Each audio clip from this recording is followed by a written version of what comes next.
Most people go through life chasing what others want for them. They follow paths that someone else laid out, hoping to meet expectations that were never theirs to begin with. But what if you stopped living for others? What if you stopped bending over backward to please people who might never truly care about your happiness? What if, for once, you made the choice to live for yourself, to build a life that feels meaningful, powerful, and true to who you really are? That's what we're diving into today. In this book, we're not just talking about the idea of living for yourself. We're breaking it down into practical steps you can take right now. This isn't about ignoring responsibilities or shutting out the people who matter. It's about finding balance and reclaiming your life on your terms. If you're tired of feeling stuck, if you're done with living to impress others, this is your wake-up call. You'll learn how to take control, build daily habits that empower you, and create a vision for the kind of life you've always wanted. By the end of this book, you'll not only feel inspired to take action, but you'll know exactly how to start making changes. Stick around, because this isn't just another pep talk. This is the push you've been waiting for to step up and start living for yourself. Let's get into it. Chapter 1. The journey begins. Understanding the need for self-discovery. Self-discovery is not just a luxury, it's a necessity.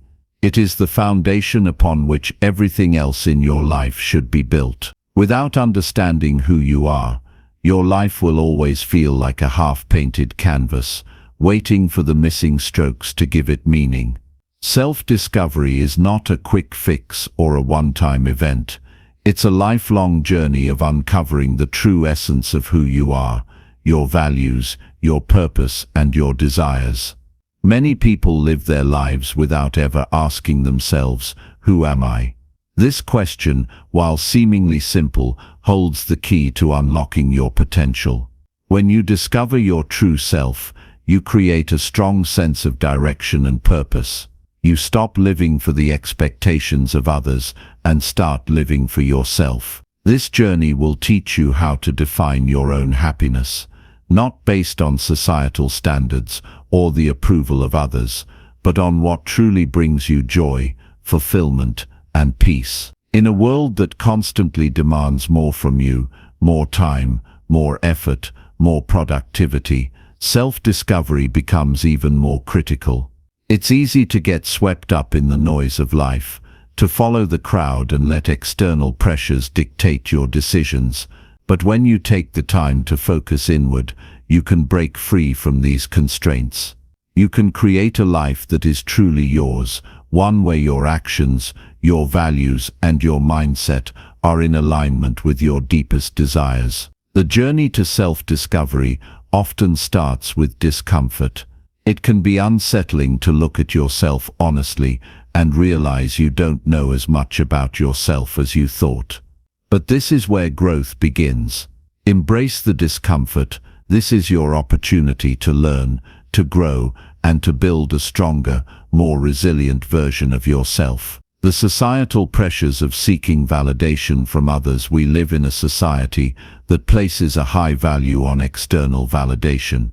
From social media likes to professional accolades, the world constantly tells us that our worth is tied to how others perceive us. It's easy to fall into the trap of seeking approval, thinking that the more people approve of us, the more complete we'll feel. But the truth is, validation from others is like a temporary fix. It feels good for a moment, but it fades, leaving you searching for more. Seeking validation is not just about wanting praise, it's often about avoiding judgment. Many of us fear being criticized or rejected, so we tailor our actions and beliefs to fit what others want or expect from us. We try to please our families, friends, co-workers, and even strangers, often at the expense of our own happiness. This cycle can be exhausting. It can lead to feelings of insecurity, self-doubt, and anxiety. The more you seek validation, the more you lose sight of who you truly are. Your sense of worth becomes tied to others' opinions, and you become a prisoner to their expectations. Living for yourself means breaking free from this pattern.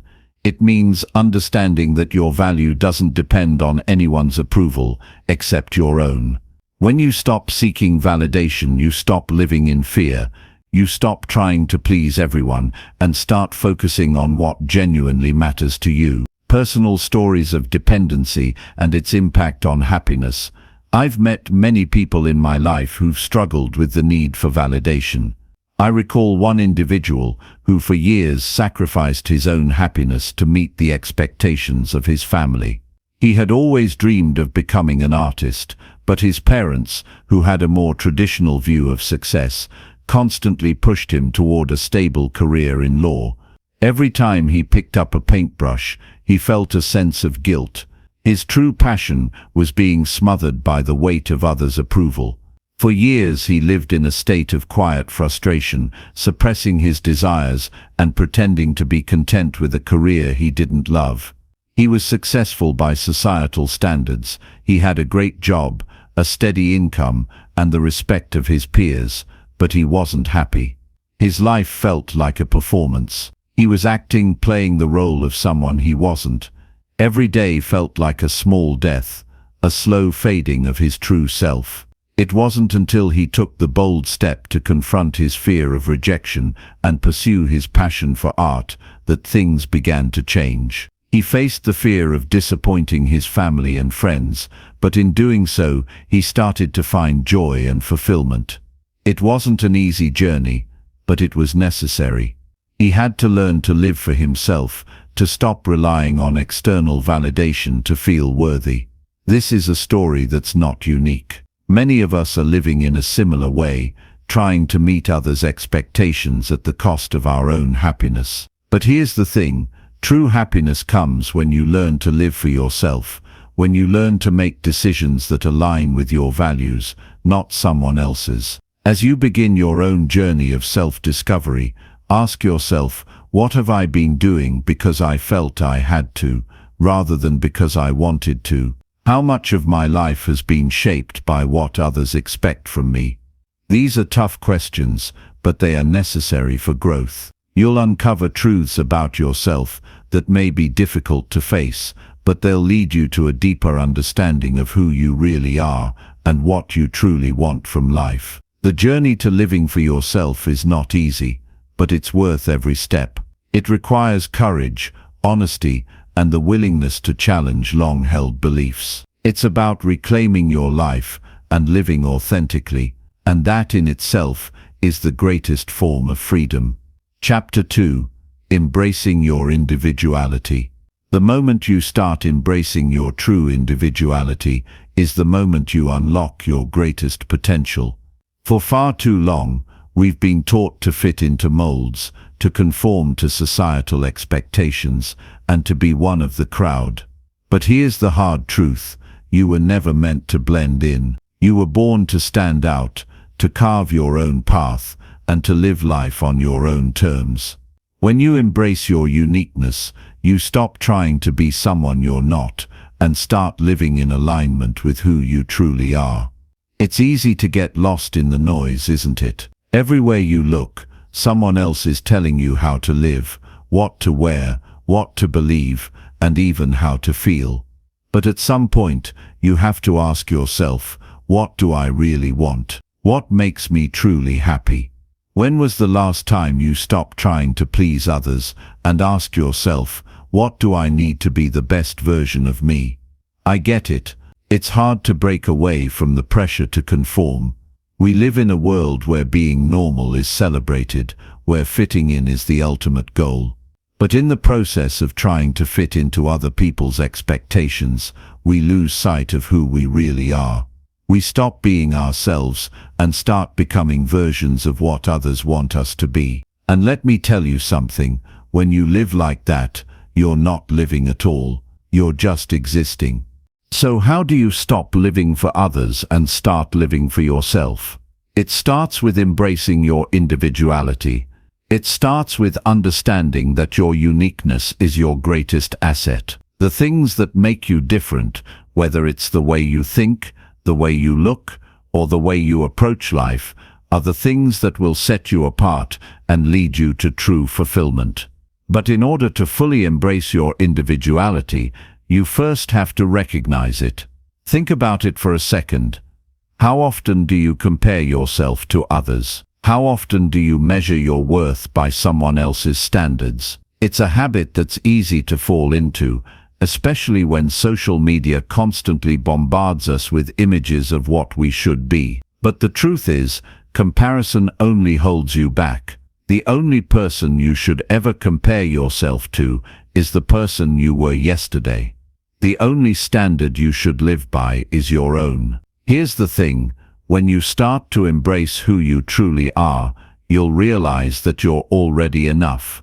You don't need to change to fit someone else's idea of success or happiness. You just need to step into your power and own your uniqueness. There's only one you in the world, and that's something to be proud of. The sooner you recognize that, the sooner you'll stop hiding behind other people's expectations and start living a life that's true to yourself. But embracing your individuality isn't always easy. It requires you to face your fears and insecurities head-on. It requires you to confront the parts of yourself that you might have been hiding, the parts of you that you've been told are flaws. But those flaws, they're what make you human, they're what make you real.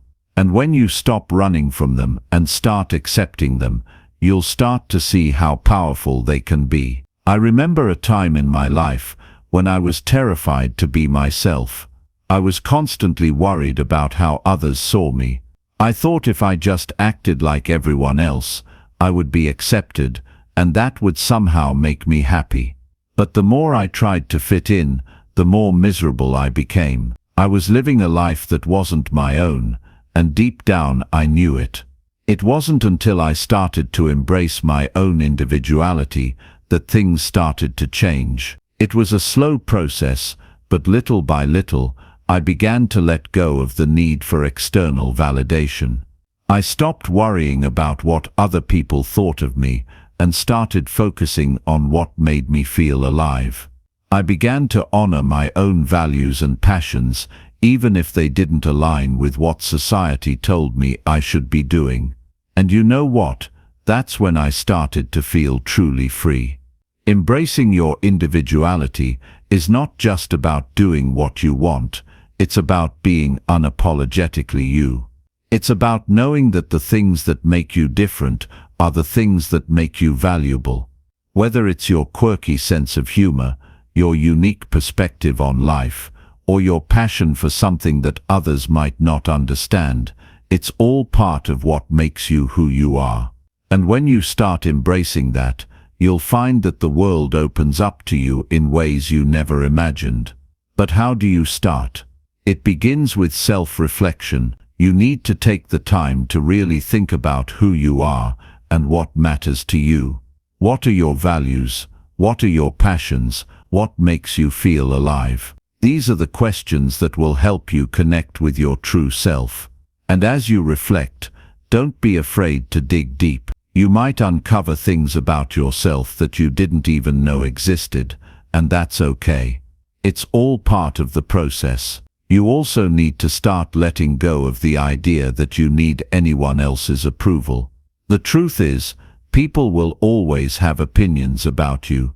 Some will like you, and some won't. But their opinions don't define you. Your worth is not tied to how others perceive you. The more you let go of the need for approval, the more you'll begin to step into your power. And as you start living more authentically, you'll notice something incredible. The right people will begin to gravitate toward you. The people who genuinely value you for who you are will enter your life, and those who only wanted you to fit into their idea of who you should be will fall away. It's a natural process. When you embrace your true self, you attract people who appreciate you for exactly who you are. But here's the most important part of all. Embracing your individuality doesn't mean you have to do it alone. It's about surrounding yourself with people who support you, who encourage you to be the best version of yourself. It's about finding your tribe, those people who get you, who see your potential, and who want to see you succeed. But remember, your individuality should always come first. Don't compromise who you are to fit into someone else's mold. And yes, it's going to be scary at times. It's going to feel uncomfortable, especially at first. But I promise you, it's worth it. When you start living for yourself, when you start embracing your individuality, you'll feel a freedom like you've never known. It's the freedom to live life on your own terms, to make your own choices, and to be the person you were always meant to be.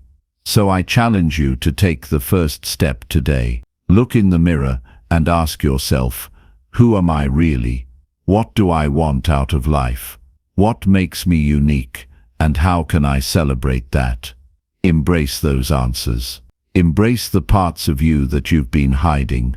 And from this moment forward, promise yourself that you will never again try to fit into someone else's idea of who you should be. It's time to start living for you, unapologetically and fearlessly. The world is waiting for the real you. Now go show it. Chapter 3.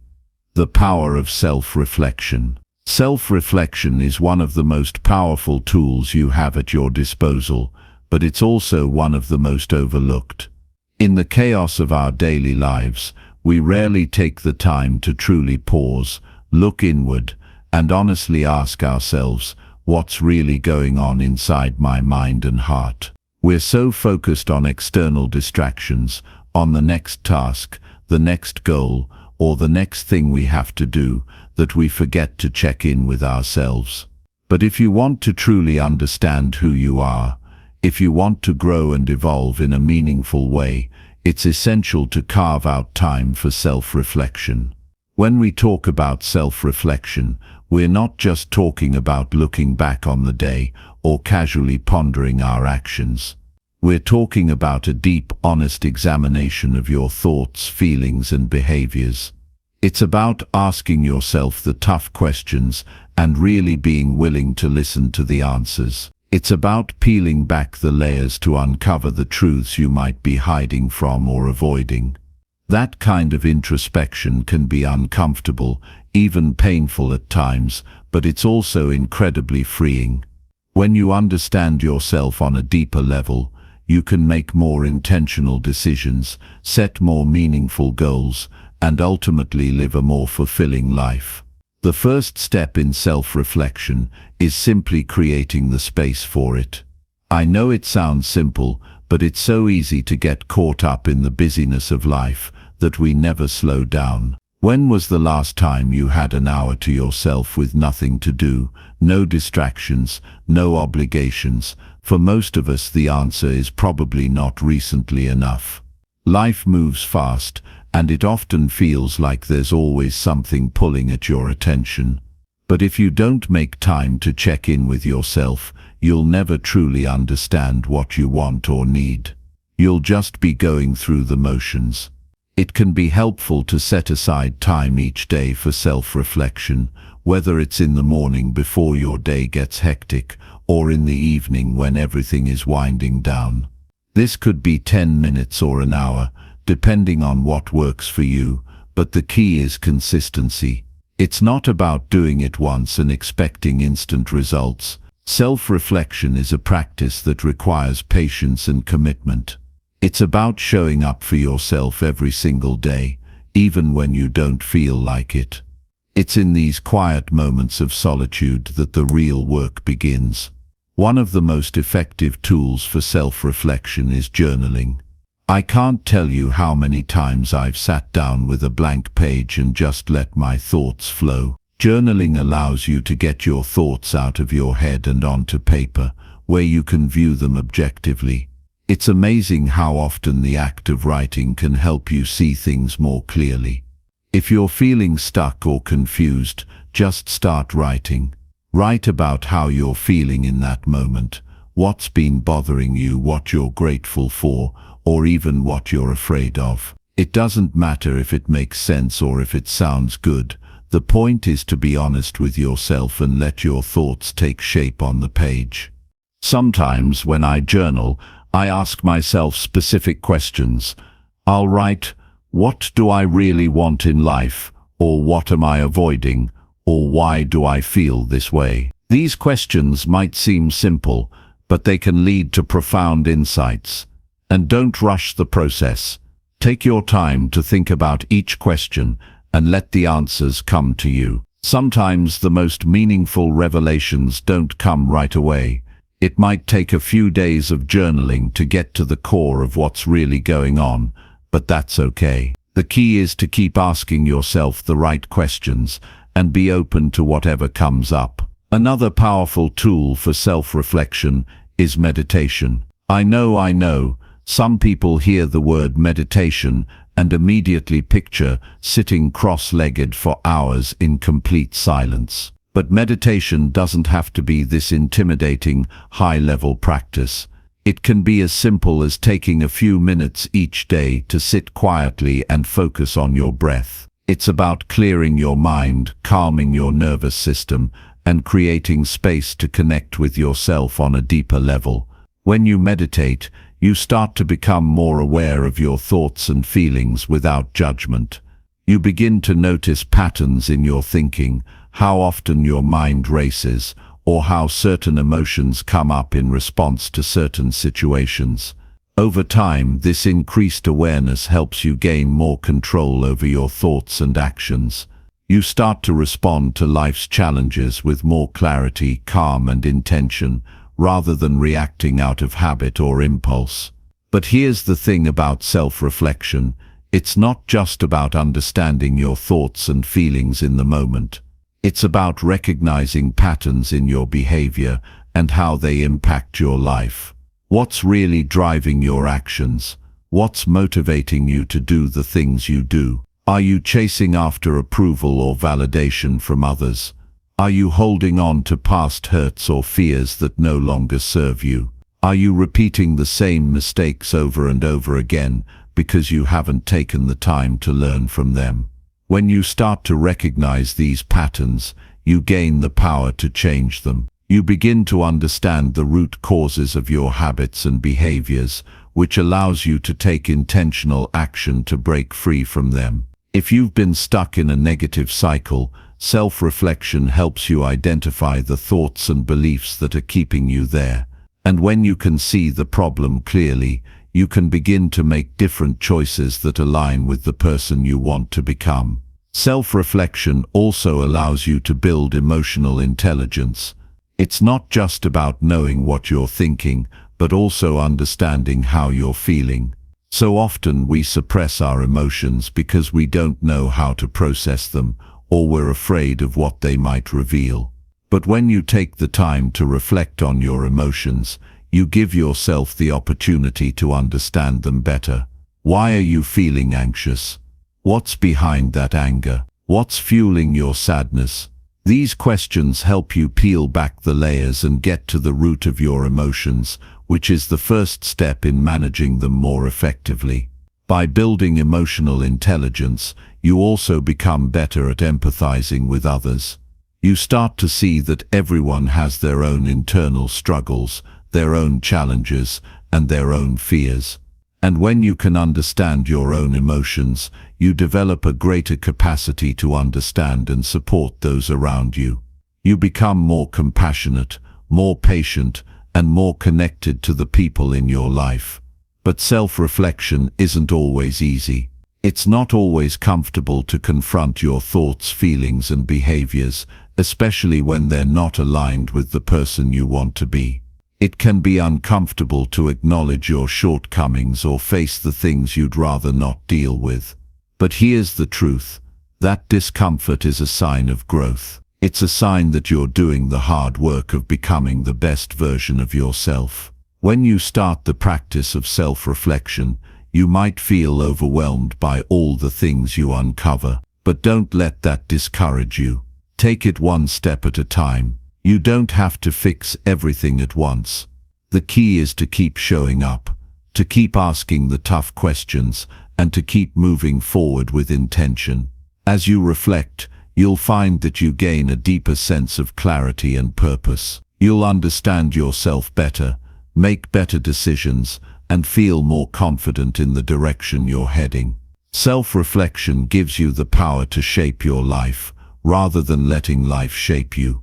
And that's where true personal growth begins. So take the time to reflect, and trust that the answers you're seeking are already within you. Chapter 4. Breaking free from approval. We all crave approval, don't we? It's a natural human instinct.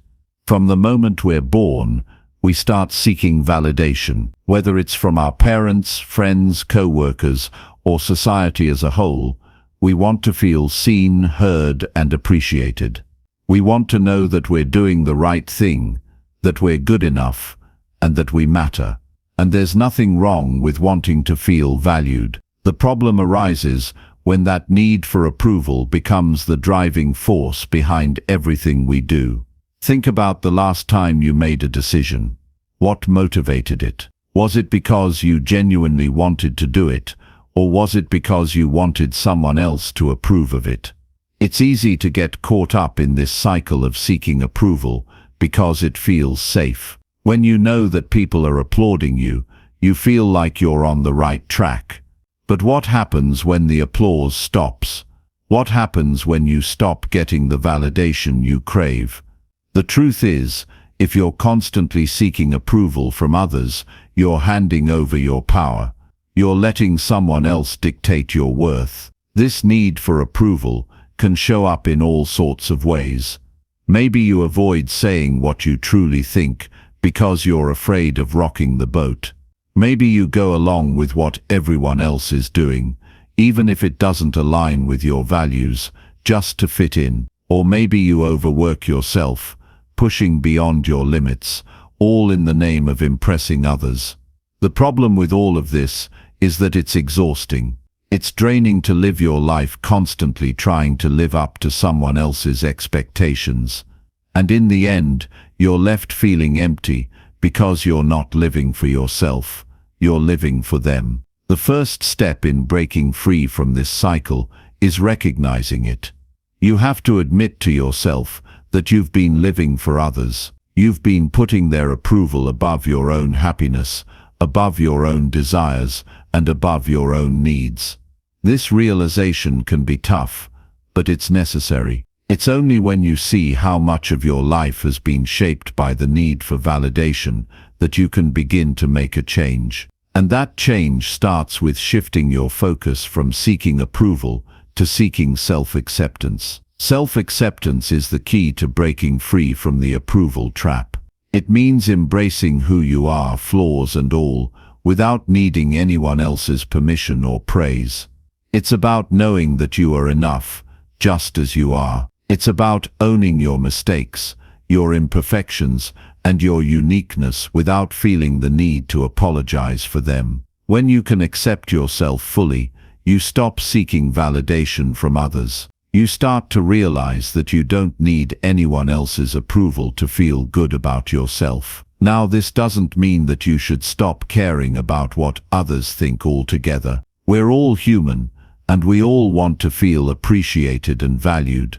But the key is to stop letting that need control your actions. You should care about what others think only when it aligns with your values and goals. If someone's opinion doesn't serve you, or isn't in line with who you want to be, then it shouldn't matter. The opinions of others should never define your worth. You get to define that for yourself. One of the best ways to challenge the need for approval is to start asking yourself why you care so much about what others think. When you catch yourself seeking validation, pause for a moment and ask, why does this matter to me? Why am I seeking this approval? Often you'll find that the desire for approval comes from a place of fear. Fear of rejection, fear of judgment, fear of not measuring up. And when you recognize that fear, you can start to see how it's controlling your behavior. It's holding you back from being your true self. But here's the thing, the fear of rejection or judgment is all in your head. Most of the time, The things we fear don't actually happen, and even if they do, they're rarely as bad as we imagine. The more you confront these fears, the less power they have over you. You start to realize that the opinions of others don't define who you are. You are the only one who gets to decide your worth. A powerful way to reframe your thinking around approval is to start looking at the things you're doing just to gain approval. Are there any areas of your life where you're compromising your values or your happiness to please others? Maybe you're staying in a job that doesn't fulfill you because you want to impress your boss or keep up with your colleagues. Maybe you're in a relationship that doesn't serve you because you're afraid of being alone or losing someone's approval. The truth is, when you start living for yourself, you'll start to attract the right people and the right opportunities into your life. You won't need to force things or beg for validation. It'll come naturally when you start living authentically. There's also a freedom that comes with releasing the need for approval. It's the freedom to make decisions without second-guessing yourself. It's the freedom to take risks, to try new things, and to fail without worrying about what others think. It's the freedom to speak your mind and express your true feelings without fear of rejection. When you stop living for approval, you free yourself from the invisible chains that have been holding you back. One of the most powerful ways to reinforce this shift is to surround yourself with people who support and encourage your authentic self. If you're constantly around people who demand approval, or who only love you when you meet their expectations, it'll be harder to break free from the cycle of seeking validation.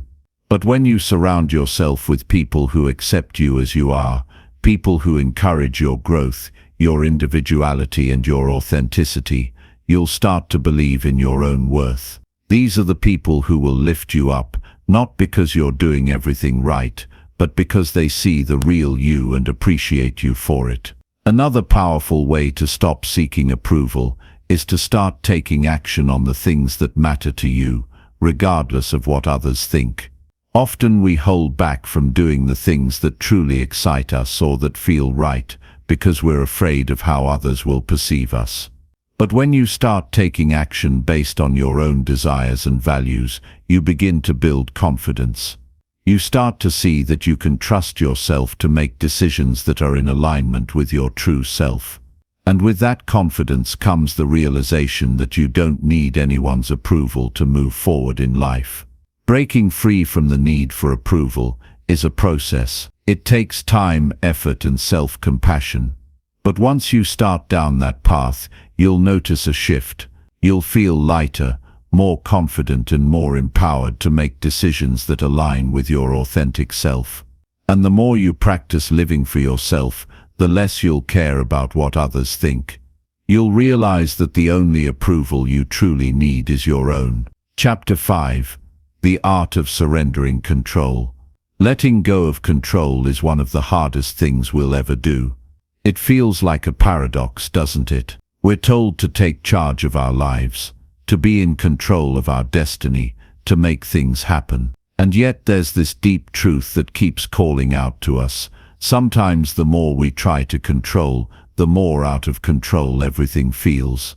The more we try to hold on tightly, the more we risk losing the very thing we're trying to protect. It's a tough pill to swallow, but it's essential for growth, peace and true freedom. If you think about it, life is full of things that we can't control. We can't control how other people act, what they say, or what they think of us. We can't control the outcomes of every situation. We can't even control how the weather will behave, or when we'll face hardships in life. There's a whole universe of things happening around us, and no matter how much we try to manipulate or micromanage it all, we simply don't have control over everything.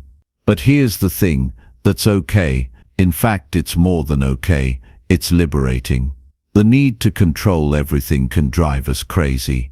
It creates unnecessary stress, anxiety and frustration. We get so fixated on trying to control things that we forget we have the power to control how we respond to them. We forget that we can control our own thoughts, our own emotions, and the way we navigate through the chaos. And that is enough. This isn't to say that we should just give up and stop trying altogether.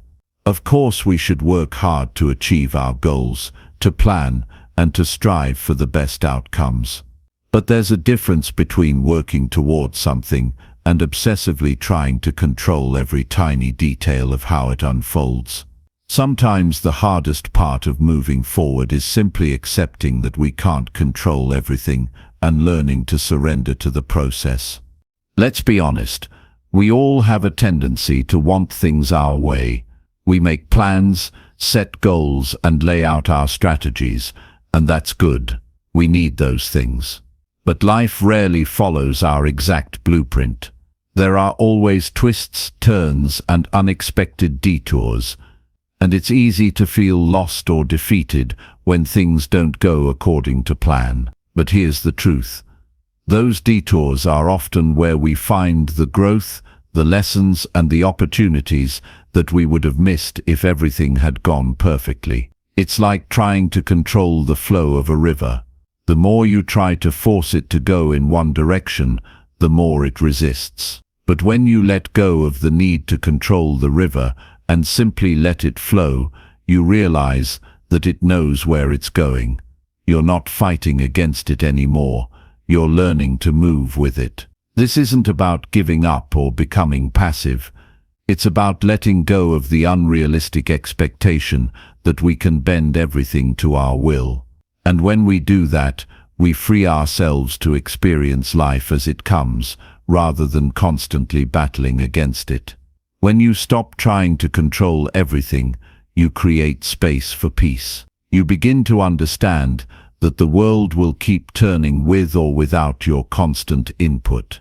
You start to trust that things will work out, even if you don't have all the answers right now. This doesn't mean you stop working or stop caring. It means that you're no longer consumed by the need to micromanage every little detail. You start to realize that you can trust in the process, trust in the timing, and trust that you are always exactly where you need to be. There's a certain freedom in surrendering control. It's the freedom to just be. It's the freedom to stop carrying the weight of everything on your shoulders. It's the freedom to stop worrying about what might happen and instead focus on what is happening right now. When you let go of the need to control, you make room for the unexpected, for creativity, and for real growth. You learn to embrace uncertainty and to trust that you have the inner strength to handle whatever comes your way. One of the most powerful ways to start letting go of control is through mindfulness. Being mindful means being present in the moment without judgment. It means accepting things as they are, without trying to change them. When you practice mindfulness, you stop obsessing over what's next and start truly living in the now. You stop overthinking every decision and start trusting that you are capable of navigating whatever comes your way. This is where peace begins. It's not about perfecting every moment or having everything go your way. It's about accepting things as they come and doing your best with them. You can also practice letting go of control by learning to detach from outcomes. Often we stress over results because we feel like our worth is tied to success. We want to win, we want to prove something, and we want to be validated by our achievements. But when we tie our happiness to outcomes, we set ourselves up for disappointment. We forget that the journey itself is just as important as the destination. The key is to focus on the process, on showing up every day, on doing the work, and on trusting that the results will come in their own time. When you detach from the outcome, you free yourself from the pressure of perfection. You give yourself permission to enjoy the journey, no matter how it unfolds. Letting go of control also means learning to trust yourself. It's trusting that you have the wisdom and the strength to handle whatever challenges come your way. It's trusting that even when things don't go as planned, you'll find a way to adapt and keep moving forward. Trusting yourself means knowing that you are resilient enough to handle life's ups and downs. And when you start to trust yourself, you begin to let go of the need to control everything. You realize that you don't need to plan every step, every outcome, or every decision. You have the tools inside you to navigate whatever comes next. The beauty of letting go of control is that it doesn't mean you stop caring or stop taking action. It simply means that you stop forcing things to go a certain way. You stop trying to control every little detail, and instead you embrace the uncertainty. You trust that the universe, life, or whatever you believe in will guide you in the right direction. You trust that things will unfold in their own time and that you are capable of handling whatever comes your way. So, what do you do now? Start by taking a step back. Identify the areas of your life where you're trying to control too much. What are you holding on to so tightly that it's causing you stress or anxiety? What are you afraid of losing or failing at? Once you identify those things, let them go. Start small. Let go of the need to control the small things, and gradually you'll learn to surrender the bigger things. And when you do, you'll find that life feels lighter, freer, and more fulfilling. You'll have the space to grow, to explore, and to become the best version of yourself. Chapter 6. Setting Personal Goals. You know what's funny?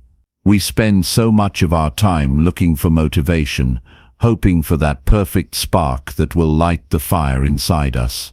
We think if we can just find the right reason, the right push, or the right inspiration, we'll be unstoppable. But the truth is, motivation isn't something you wait for, it's something you create. It's something you build with intention, every single day. And that starts with setting goals that are meaningful to you, goals that push you to grow and get better, and goals that are aligned with who you truly are. Let's break it down a little. When you think about your life, what do you want? What do you really want? Not what society says you should want, not what your parents or friends expect from you, but what you desire at the deepest level. The answer to that question is where your goals should begin. So many people go through life setting goals that sound good on paper but don't actually excite them. They're just trying to check boxes, to meet external expectations. But that's not how you get anywhere that matters. You don't build a life that feels alive by trying to meet other people's goals. You build it by setting goals that are yours, that resonate with your soul. The first step in this process is to be clear on what those goals are. And I'm not just talking about vague feel-good ideas, like I want to be happy or I want to be successful. Those are nice sentiments, but they're not specific enough to actually guide you. I'm talking about real concrete goals that you can measure, that you can break down into actionable steps. It's not just about getting in shape. It's about committing to work out 3 times a week for the next 6 months. It's not about making more money. It's about setting a specific financial target and then figuring out exactly how you're going to reach it. That's what creates progress. Clarity leads to action. One of the biggest mistakes people make when setting goals is trying to do everything at once. They think that if they just throw enough things on their to-do list, somehow they'll magically achieve everything they want. But that's not how it works. The key to success isn't about spreading yourself thin and doing a little bit of everything. It's about focusing on what really matters, narrowing down your goals to the most important ones, and committing to them fully. When you spread yourself out too much, you lose your focus. You end up being busy instead of being productive. And busy doesn't equal success. Purpose does. Focus does. It's about being strategic with your energy, not wasting it on distractions. Now let's talk about something that really matters when it comes to goal-setting action. It's one thing to have a goal, but if you don't back it up with consistent, focused effort, it's just a wish. This is where most people fall short. They get excited about a goal for a week or two, but then life gets in the way, and the motivation fades. But let me tell you, the key to long-term success is consistency. Motivation comes and goes, but discipline, that's the thing that keeps you going when you don't feel like it. Discipline is the muscle you build by doing what you said you were going to do, even when you don't feel like it. It's waking up early to hit the gym, even when you'd rather sleep in. It's sitting down to work on your business, even when you'd rather scroll through social media. It's doing the hard work, day in and day out, without needing someone to remind you why it matters. That's why setting clear, actionable goals is so powerful. When you know exactly what you need to do, it becomes easier to show up and do it, because you're not wasting energy trying to figure out what's next. The more specific you can get with your goals, the easier it is to break them down into daily tasks. And those daily tasks are what keep you on track. Little by little, step by step, you'll start to see progress. The magic happens in the small, consistent actions. That's how you build momentum. But here's the catch. Goals alone aren't enough. You need a plan. A goal without a plan is like setting sail without a map. You might end up somewhere, but it's probably not where you wanted to go. So, take your big goals and break them down into smaller, manageable steps. Then, take those steps and map out when and how you're going to do them. If your goal is to start a business, don't just say, "I want to start a business." That's too vague. Ask yourself, what do I need to do first? Do I need to write a business plan? Do I need to research the market? Do I need to create a website? Once you break it down, you can set a timeline for each step, and before you know it, you're moving forward with purpose. Here's something else that will help you stay on track: accountability. It's one thing to have a goal, but it's another thing entirely to have someone or something holding you accountable for it. That's why having an accountability partner is so powerful. This could be a friend, a mentor, or even a coach. Tell someone what you're working on and set up regular check-ins to track your progress. When you know that someone else is watching and supporting you, it adds an extra layer of commitment. Plus, having someone to talk to about your challenges and wins helps you stay motivated and on track. Another key to achieving your goals is flexibility. I know, you probably weren't expecting me to say that. But let me explain. You have to be willing to adjust your plan when things don't go as expected. Life doesn't always follow our timeline, and sometimes the road to success isn't as straightforward as we'd like. There will be bumps, setbacks, and detours along the way. That's just part of the process. The important thing is not to give up when things go wrong, but to adjust, learn, and keep moving forward. Flexibility allows you to adapt to change without losing sight of your ultimate goal. I want you to understand that setting goals isn't just about achieving a specific result, it's about who you become in the process. The journey of reaching your goals is what shapes you. Each challenge, each obstacle, each small success builds you into a stronger, more resilient version of yourself. And that's what truly matters. When you look back on your life, you won't just remember the things you achieved, you'll remember the person you became by pursuing those goals. You'll remember the discipline, the focus, the growth, and the determination it took to get there. So, get clear about what you want, build a solid plan, and take action every day. But don't forget to be flexible, to adjust when things get tough, and to embrace the process. Because that's where the real magic is, that's where your growth happens, and that's where you find the strength to keep pushing, even when the road gets hard. Stay disciplined, stay focused, and trust the journey. The results will come, and when they do, you'll know that they were earned. Every single step will have been worth it. Chapter 7. Cultivating Self-Love. You've probably heard it a million times, right? You have to love yourself before anyone else can love you. And honestly, there's a lot of truth to that. But here's the thing, I'm not just talking about surface-level self-love. I'm not talking about taking bubble baths or buying yourself flowers when you're feeling down. I'm talking about the deep, real kind of self-love that fuels everything you do. The kind of self-love that makes you resilient in the face of adversity, confident in your decisions, and secure in who you are, no matter what's going on around you. Because if you can't truly love yourself, you'll always be seeking that validation from others. And let me tell you, seeking external validation is a dangerous game. It's like a bottomless pit. You can never fill it up. But self-love, that's something you can build for yourself. It's something you control. And when you build it, it will change everything. Let me ask you a question.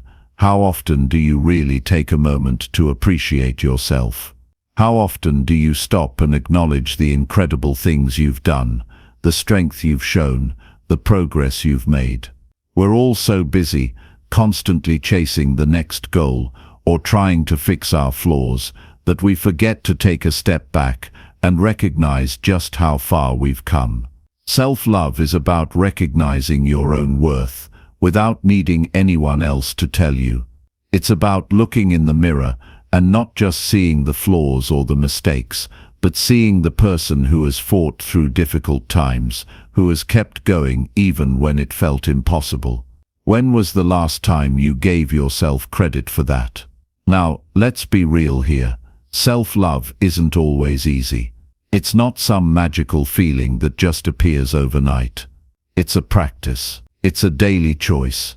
And sometimes it's a tough one to make, especially if you've spent a lot of your life criticizing yourself or seeking approval from others. It's going to take work, but it's worth every bit of effort. The first step in cultivating real self-love is about changing the way you talk to yourself. Think about it. How do you speak to yourself when you make a mistake or fall short of your goals? Are you kind to yourself, or do you tear yourself down? Do you offer yourself the same understanding and compassion you would offer a friend? Or do you beat yourself up and dwell on your shortcomings?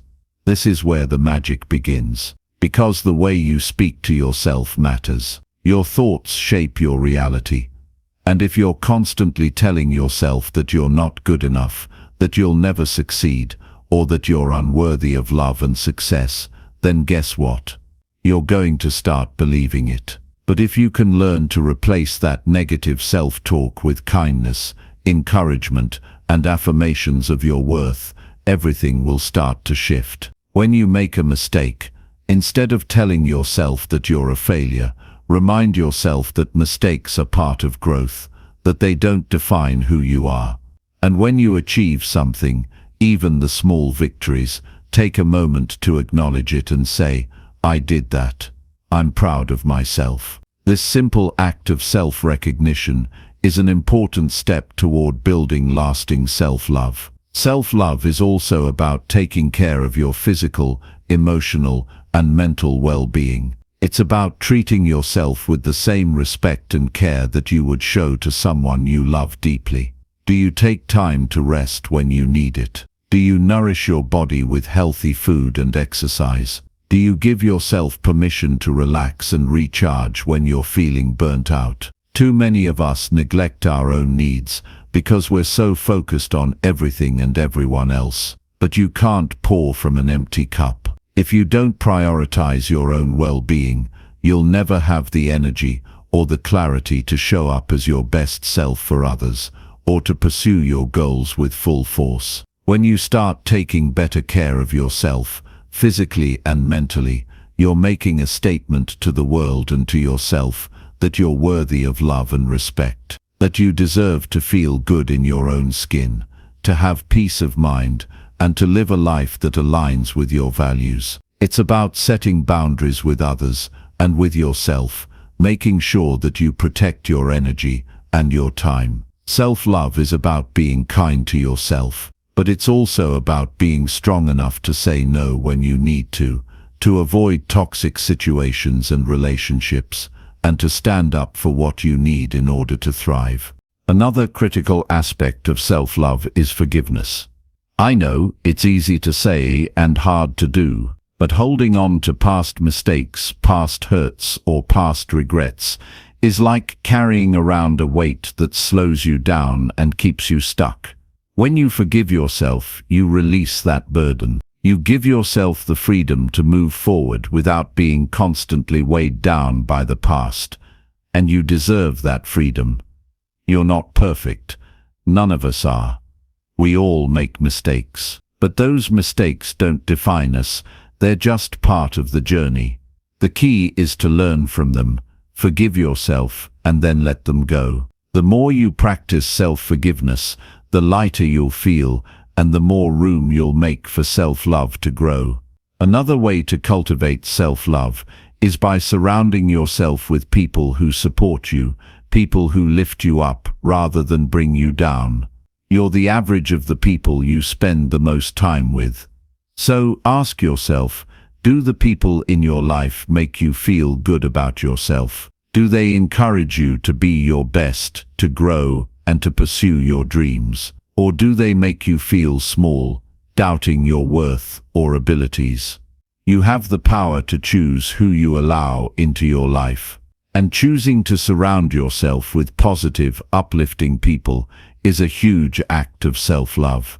You deserve to be around people who remind you of your greatness, who push you to be better, and who support you when you fall. Here's the thing, self-love is not selfish. It's not about being arrogant or putting yourself above others. It's about acknowledging your worth, taking care of yourself, and allowing yourself to show up as your best self in the world. When you love yourself fully, you have more love to give to others. You become a better friend, partner, and ally. You become more resilient, more confident, and more willing to face the challenges life throws at you. But it all starts with you. It all starts with the love you give yourself. So make it a priority. Choose to love yourself, not just on the good days but on the hard days too. And when you do, you'll begin to see just how powerful that love can be, not just in your own life, but in the lives of everyone around you. Chapter 8. Building Emotional Resilience. Life doesn't always go the way we want it to.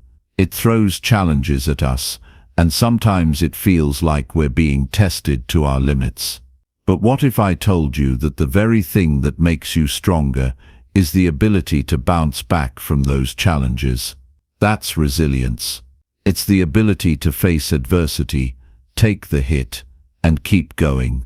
It's not about avoiding pain or pretending it doesn't exist. It's about learning how to deal with it, grow from it, and ultimately use it to propel yourself forward. Let's be real for a second.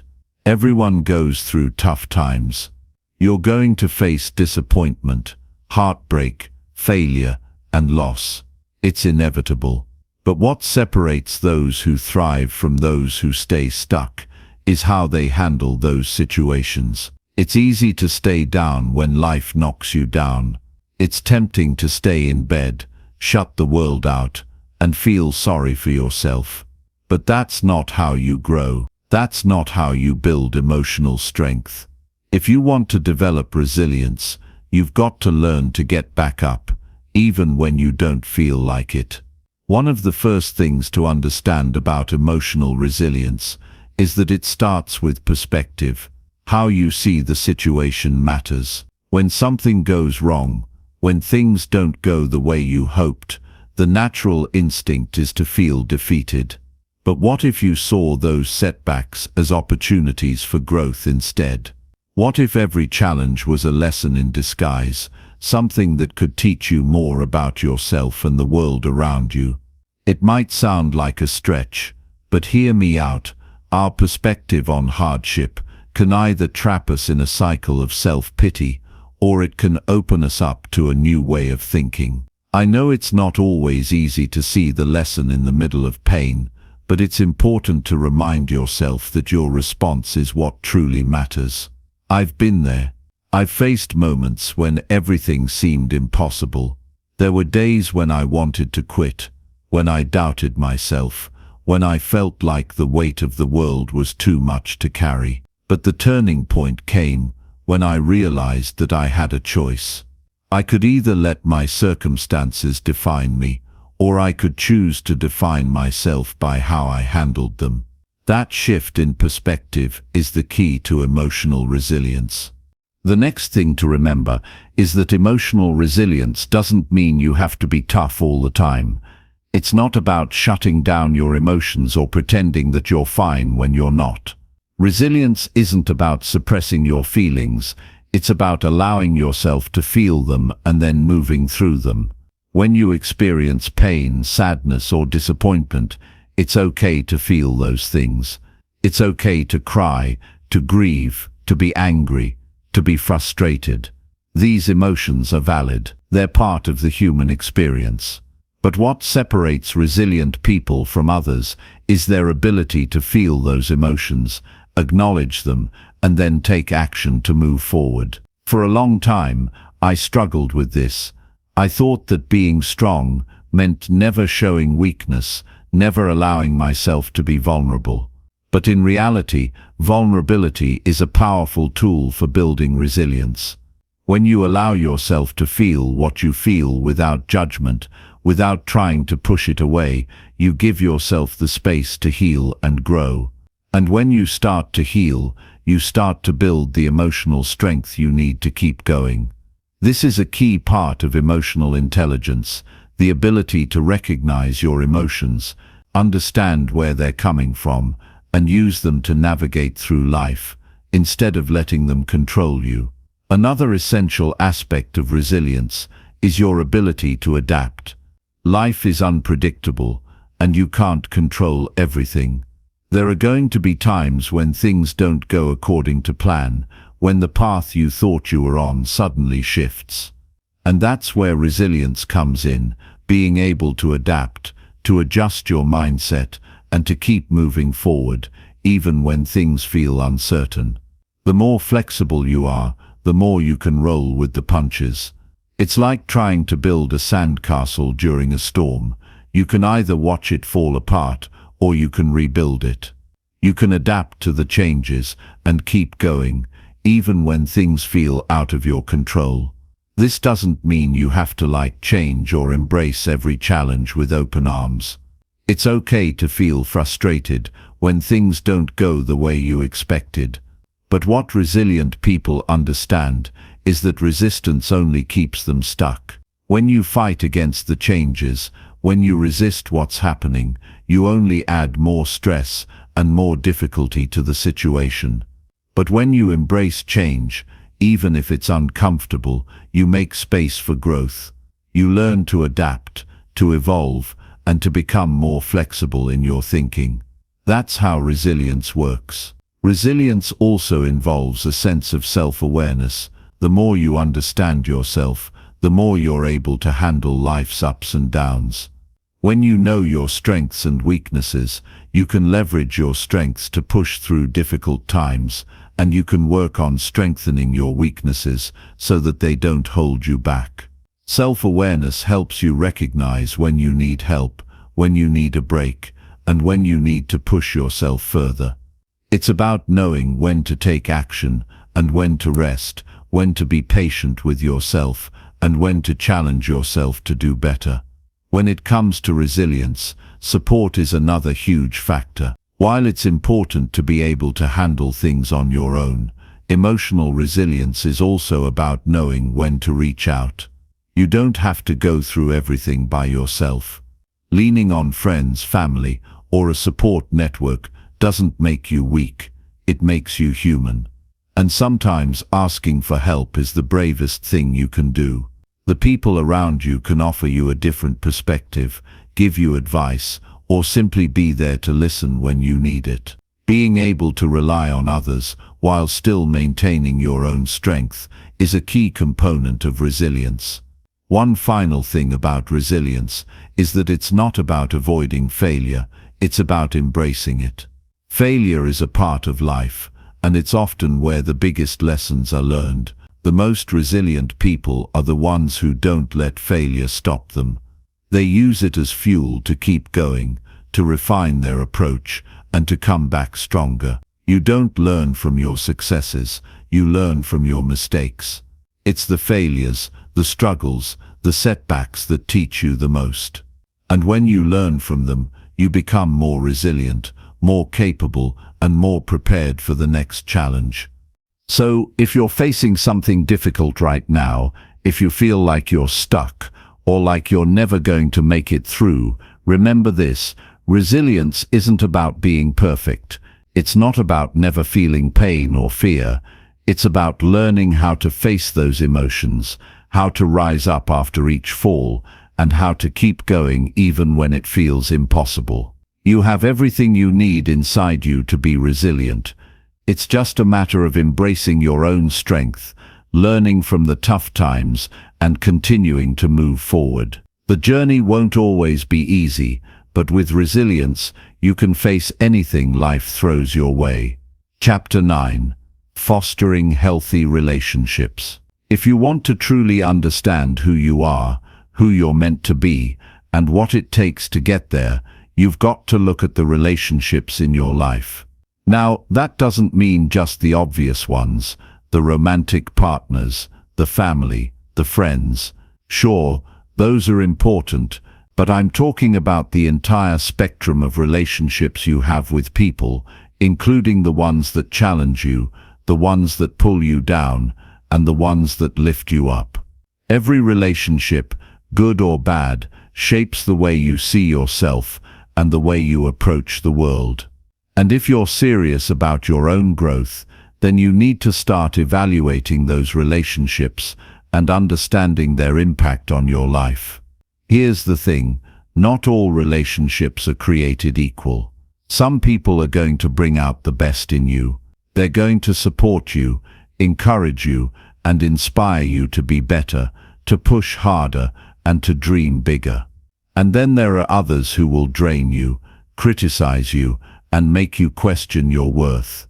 It's not always easy to tell the difference, especially when you're caught up in the day-to-day of life, but recognizing the right kind of relationships is crucial to building a strong foundation for personal growth. One of the hardest things to do is let go of toxic relationships. It's uncomfortable, it's messy, it feels like a betrayal, and it's easy to think that you're being selfish for doing what's best for you. But here's the truth: you are not obligated to stay in relationships that are holding you back, no matter how long you've known someone, no matter how much history you have. If a relationship is draining your energy, causing you to doubt yourself, or keeping you stuck in unhealthy patterns, it's time to let go. And when you do, it's not about cutting people out of your life out of spite. It's about making space for the people who deserve to be there. It's not just about the people you need to cut out. It's also about the people you need to invest more in. Sometimes we get so caught up in the negative relationships that we forget about the positive ones. We take the people who truly have our backs for granted. These are the people who lift us up when we're down, who tell us the hard truth when we need to hear it, and who believe in us even when we don't believe in ourselves. These are the relationships that matter the most, but they require effort and attention to thrive. What do I mean by that? I mean that you can't just sit back and expect relationships to grow on their own. Just like anything else in life, the relationships that are worth having require work. It's about showing up, being there for the people who matter, and being vulnerable enough to let them in. It's about giving as much as you receive. And it's about recognizing when a relationship isn't healthy and being willing to make the hard decision to walk away. So many of us have this idea that we have to keep a certain number of friends or maintain every single relationship we've ever had. But that's a lie. You don't need 100 friends. You don't need to be liked by everyone. What you need are people who align with your values, who support your vision, and who make you feel like you can be your true self. Quality over quantity. You don't need 1,000,000 people in your circle if the ones in your circle don't actually make your life better. The people you surround yourself with should inspire you, challenge you, and make you want to be the best version of yourself. And sometimes, the people who challenge you the most are the ones who teach you the most about who you are. I'm talking about those relationships that are tough, the ones that feel like constant friction. At first glance, it's easy to think that these relationships are just draining your energy, and maybe they are in some ways. But if you look deeper, you'll see that they can also teach you a lot about yourself. When you face challenges in relationships, it forces you to grow. It forces you to develop boundaries, to understand your needs, and to communicate more effectively. In some cases, these difficult relationships can become a mirror for your own insecurities, fears, and weaknesses. It's important to understand that relationships aren't just about what you get from others, they're about what you bring to the table as well. The energy you put into a relationship will come back to you. If you're consistently supportive, kind, and understanding, you're going to attract those same qualities back. But if you're constantly negative, self-absorbed, or toxic in your interactions with others, that's what you'll get in return. If you want to build healthy, supportive relationships, you've got to start by being a healthy, supportive person yourself. Another aspect to consider is boundaries. Healthy boundaries are essential in any relationship, and I'm not just talking about physical boundaries, but emotional ones as well. Too often, we let people cross our boundaries, whether it's because we don't want to rock the boat or because we're afraid of losing the relationship. But here's the thing, if you let people treat you badly, if you allow them to disrespect your time, energy, or emotions, you're not doing anyone a favor. You're not helping them, and you're certainly not helping yourself. Setting boundaries means knowing when to say no, knowing when to stand up for yourself, and knowing when to walk away from a relationship that's no longer serving you. Boundaries also mean knowing what you will and won't tolerate. And this isn't just about others, this is about how you treat yourself too. If you constantly put other people's needs ahead of your own, if you're always sacrificing your own well-being for the sake of others, you're going to burn out. Healthy relationships are built on mutual respect, and that respect starts with respecting yourself. When you set boundaries, you teach others how to treat you, and you also teach yourself how to take care of your own needs. One of the most important things you can do for yourself and for your relationships is to stop depending on others for your happiness. You are responsible for your own happiness. That means that while relationships can bring joy, love, and connection into your life, they shouldn't be the sole source of your happiness. If you're relying on someone else to make you feel whole, you're setting yourself up for disappointment. You can't expect anyone else to fill a void that only you can fill. The foundation of every healthy relationship is mutual support and shared growth, not dependence. At the end of the day, relationships are about connection. They're about shared experiences, support, and growth. But they're also about knowing when to let go, when to invest, and when to stand up for yourself. Your relationships will either help you grow or hold you back, and it's up to you to decide which ones are worth your time and energy. You deserve relationships that empower you, that inspire you, and that allow you to be your true self. Don't settle for anything less. Be intentional about the people you let into your life. Evaluate the relationships that matter most and nurture them, and don't be afraid to walk away from the ones that are dragging you down. The relationships you keep will shape the person you become. Make sure they're helping you become the best version of yourself. Chapter 10. The Role of Solitude in Self-Discovery. There's a lot of noise in the world today. It comes from everywhere: the people around you, the expectations of society, the constant buzz of social media, the news, advertisements. It's all designed to pull you in every direction, to tell you who you should be, what you should want, and how you should live. But here's the truth: if you're ever going to find out who you really are, you need to learn to listen to the silence. It's easy to forget about solitude when there's so much happening around you. Being surrounded by noise, by the distractions of modern life, becomes second nature.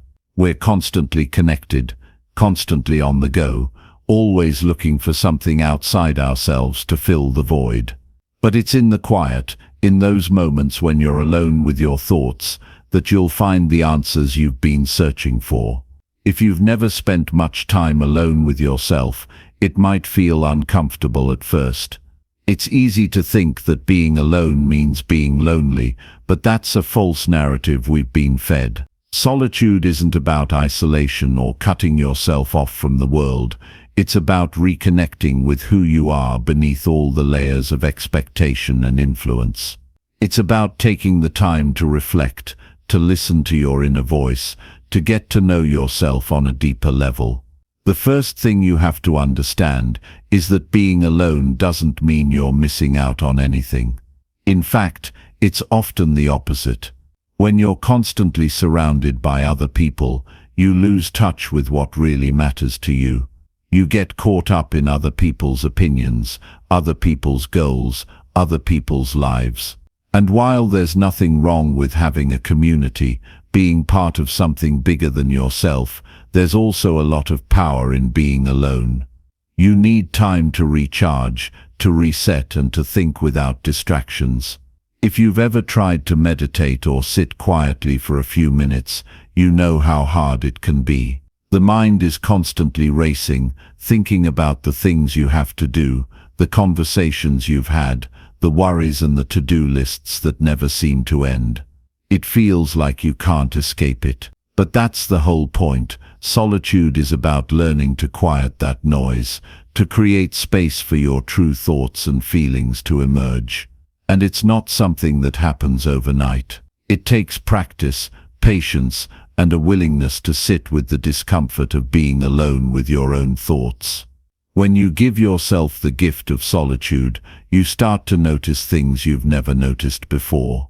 You start to hear your own voice. You start to understand what you truly want, what you need, and what you're capable of. You start to trust yourself in a way that's impossible when you're constantly surrounded by other people's opinions. You start to realize that you have everything you need within you, that the answers you've been searching for have always been there, just waiting for you to quiet the outside world long enough to hear them. Solitude gives you the opportunity to reflect on your past, to think about the choices you've made, and to learn from your experiences. It's like looking in a mirror that doesn't lie, where you can see yourself clearly, without the distortion of other people's expectations. And when you're able to see yourself clearly, you can start to make better choices for your future. You can start to see where you've been holding yourself back, where you've been too influenced by the opinions of others, and where you need to make changes in order to live a life that's true to who you really are. But here's the thing: solitude isn't about escaping the world or rejecting relationships. It's about creating balance. You can have meaningful relationships with others and still take time for yourself. In fact, you need both. You need the connection, the support and the love that comes from being with others, but you also need the space to reflect, to recharge, and to reconnect with yourself. It's like breathing in and breathing out. You need both to survive, and both are essential to your well-being. If you've been running from solitude, it's time to stop. It's time to embrace the quiet moments, the times when you're alone with nothing but your own thoughts. It's in these moments that you'll truly discover who you are and what you're capable of. You'll find clarity, direction, and a sense of peace that you can't get from anything or anyone else. Solitude isn't a punishment, it's a gift. It's the key to unlocking your full potential, to discovering the best version of yourself. And if you're afraid of being alone, if it scares you or makes you uncomfortable, that's okay. It's normal. We've been conditioned to believe that we need constant stimulation, constant interaction, constant validation, but real growth happens in those quiet moments. Real progress is made when you're willing to sit with yourself, without distractions, and face the things you've been avoiding. The more you embrace solitude, the easier it becomes. You'll find that it doesn't feel like a punishment or a void anymore. It becomes a sanctuary. It's a place where you can think deeply, create freely, and connect with your true self. It's where you can make sense of the chaos, where you can find the clarity that you need to move forward in life. So make time for yourself. Spend time alone, in the quiet. Don't be afraid of what you might find when you're alone with your thoughts. Embrace it, use it, and let it shape you into the person you're meant to be. The world is noisy, but when you learn to quiet that noise and listen to yourself, you'll find that the answers you need were always there, just waiting for you to hear them. Chapter 11. Reframing social expectations. We've all been there, stuck in a cycle of trying to live up to someone else's expectations, constantly measuring ourselves against a standard that's not even our own. It's like being on a treadmill that never stops. You think you're getting somewhere, but all you're doing is running in place, exhausted and frustrated. And the worst part is that you don't even realize how much of your life has been shaped by things that don't matter, by pressures that aren't your own, by a society that tells you what's acceptable, what's cool, and what's normal. But here's the truth. The only life that matters is the one you create for yourself. If you look around, it's easy to see how society has shaped the way we think. From the moment we're born, we're told what to wear, what to say, who to hang out with, what career to chase, how to act. It's like there's a checklist we're all supposed to follow. Get good grades, go to a good school, get a job, get married, have kids, retire. But where in that plan is your happiness? Where in that checklist is your authenticity? We've become so obsessed with meeting everyone else's expectations that we've lost sight of what really matters to us. And we've been conditioned to believe that if we don't follow the rules, if we step out of line, we're somehow failures. But nothing could be further from the truth. Think about it for a second. What do you really want from your life? What are your goals? Not the ones your parents told you to have. Not the ones your friends expect you to achieve. What are the things that truly light you up, that make your heart race with excitement, that fill you with purpose? It's easy to get lost in the noise of everyone else's opinions, but when you start to tune out that noise and listen to your own heart, that's when you begin to discover your true path. It's time to reframe how you see yourself in relation to the world around you. Instead of seeing yourself as just another piece in a giant puzzle that's supposed to fit into a perfect picture, see yourself as the one who gets to decide what the picture looks like. You are the creator of your own life. You don't have to conform to what anyone else thinks is right. The power is in your hands to define who you are and what you want out of life. But how do you break free from this societal pressure? How do you stop chasing other people's dreams and start living your own? It starts with understanding one thing: most of the expectations you're trying to meet aren't even your own. They've been passed down to you over the years, through your family, your school, your friends, the media, and they've become so ingrained in your mind that you don't even question them. But once you do, once you start to ask yourself, why do I believe this? You begin to see how much of it is just noise, distractions, things that don't serve you. The key to breaking free from societal expectations is self-awareness. You have to become conscious of the influences in your life. Pay attention to the messages you're receiving on a daily basis. Notice when something feels off or doesn't align with who you are or what you believe. And then give yourself permission to let go of that thing, that belief, that idea. You don't have to carry it with you just because someone else said it was important. If it doesn't resonate with you, if it doesn't feel true to who you are, you have every right to release it. At first this might feel uncomfortable. After all, you've been living according to these expectations for so long. The thought of breaking away from the norm might even feel like a risk. But here's the thing, real growth happens when you step outside of your comfort zone. When you start to question everything and build your life on your own terms. Yes, it's going to be difficult at first. You might feel judged. You might feel like you're letting people down. But in the long run, you'll thank yourself. Because once you break free from the chains of societal expectations, you'll experience a level of freedom and peace that's hard to describe. When you embrace who you truly are and stop pretending to be someone you're not, that's when you start living authentically. And there's a beauty in authenticity. When you're true to yourself, people start to respect you in a way that's deeper than superficial admiration. They recognize your courage, your strength, your commitment to being yourself, even if it's not what society says is normal. And that kind of respect is worth more than anything. I want you to think about the last time you made a decision based on what someone else wanted for you. Maybe it was a career choice, a relationship decision, or even something as small as what you wore. How did that feel? Did it feel right, or did it feel like you were trying to please someone else? Now think about a time when you made a decision that was true to you, when you did something because you wanted to, not because you thought you had to. How did that feel? Probably a lot better, right? That's the power of living on your own terms. The good news is that you can start today. You don't have to wait for some grand moment of clarity to break free from societal pressure.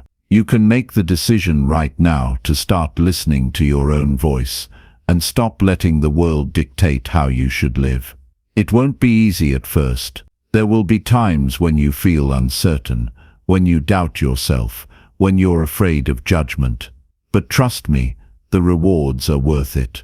Every time you make a decision that's true to who you are, you get stronger. You build confidence. You start to trust yourself more. And you begin to realize that you don't need anyone's permission to be who you were always meant to be. You are enough, exactly as you are. And the more you live in alignment with that truth, the more you'll attract the right people, the right opportunities, and the right circumstances into your life. So stop measuring your success by other people's standards. Stop living your life by a checklist that someone else wrote. Start creating your own path, one step at a time, and don't be afraid to be different. The world needs people who are brave enough to be themselves, no matter what anyone else thinks. And when you live for yourself, when you create a life that's true to your own values and desires, that's when you'll experience true happiness and fulfillment. It's time to break free. It's time to live authentically. And it's time to stop letting society tell you who you should be. Chapter 12. The Journey to Authenticity. You've probably heard people talk about the importance of being authentic, but what does that really mean? It's one of those words that gets thrown around a lot, but when it comes down to it, many of us are still unsure of what true authenticity looks like in our own lives. We live in a world that constantly encourages us to put on masks, whether it's the mask of confidence, the mask of success, or the mask of happiness. We're taught that we need to fit into certain molds, to behave in certain ways, to project an image that aligns with what others expect of us. But here's the harsh truth, none of that will lead to real happiness.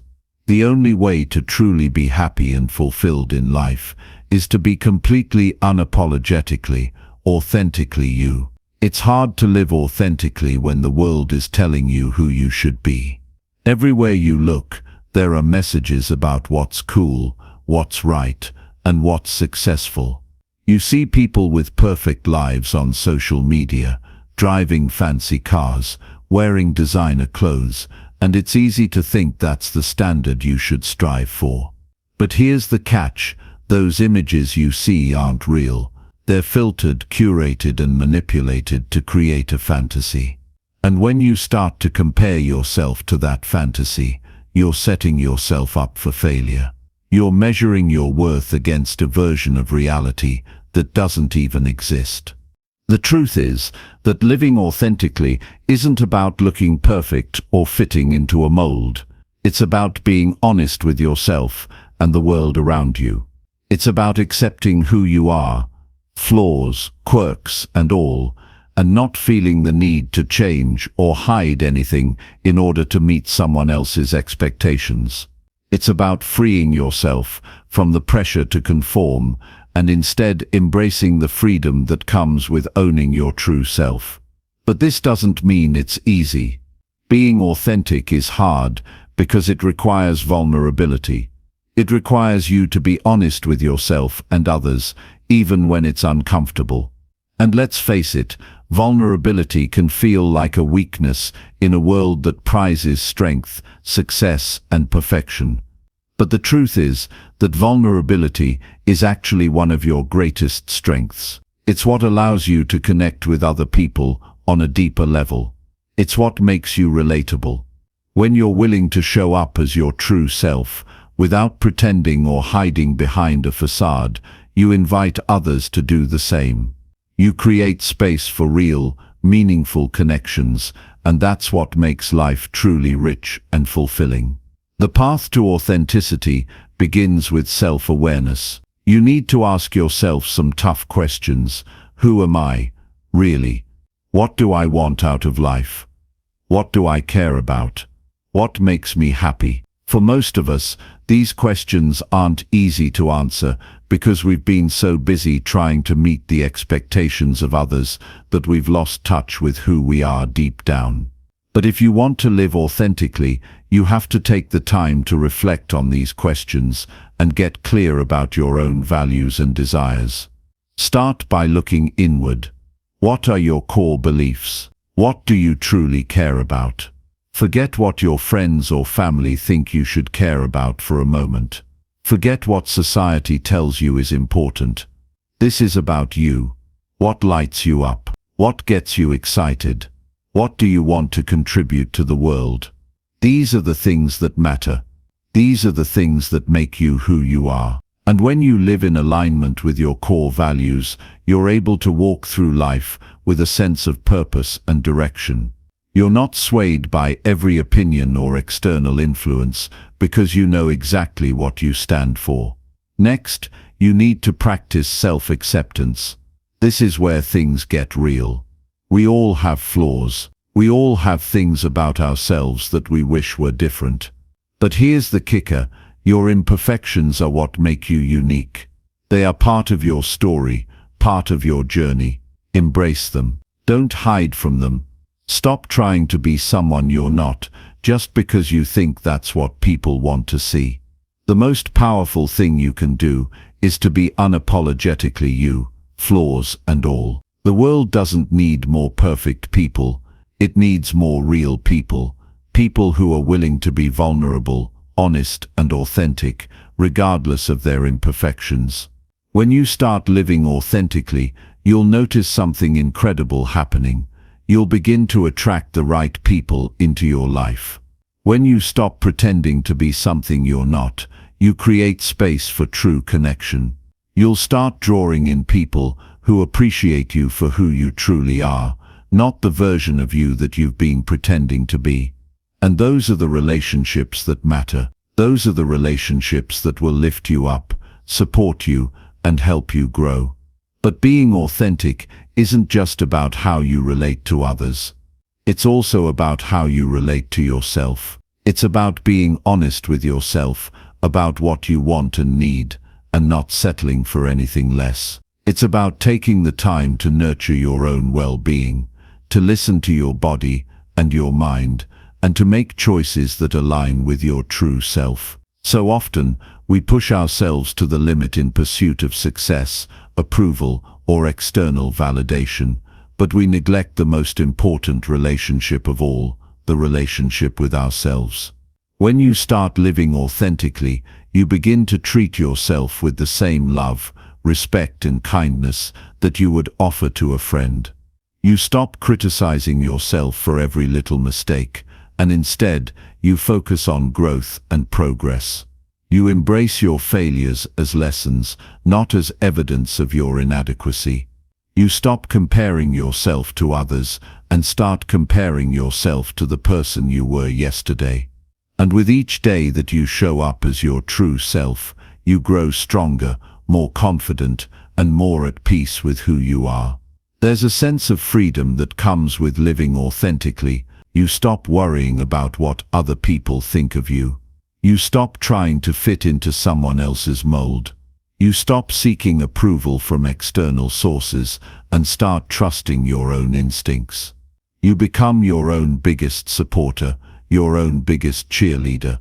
And when you do that, you give yourself the permission to truly live. Living authentically isn't about being perfect. It's about being real. It's about embracing who you are, flaws and all, and showing up as yourself, without apology. And when you do that, you'll find that your life begins to transform in ways you never imagined. You'll attract the right people, the right opportunities, and the right circumstances. And most importantly, you'll experience a deep sense of fulfillment and happiness that comes from living life on your own terms. So stop pretending. Stop hiding behind the masks. Let go of the fear, the shame, and the need for approval. Embrace your authentic self and step into your true power. Because when you live authentically, everything else falls into place. Chapter 13.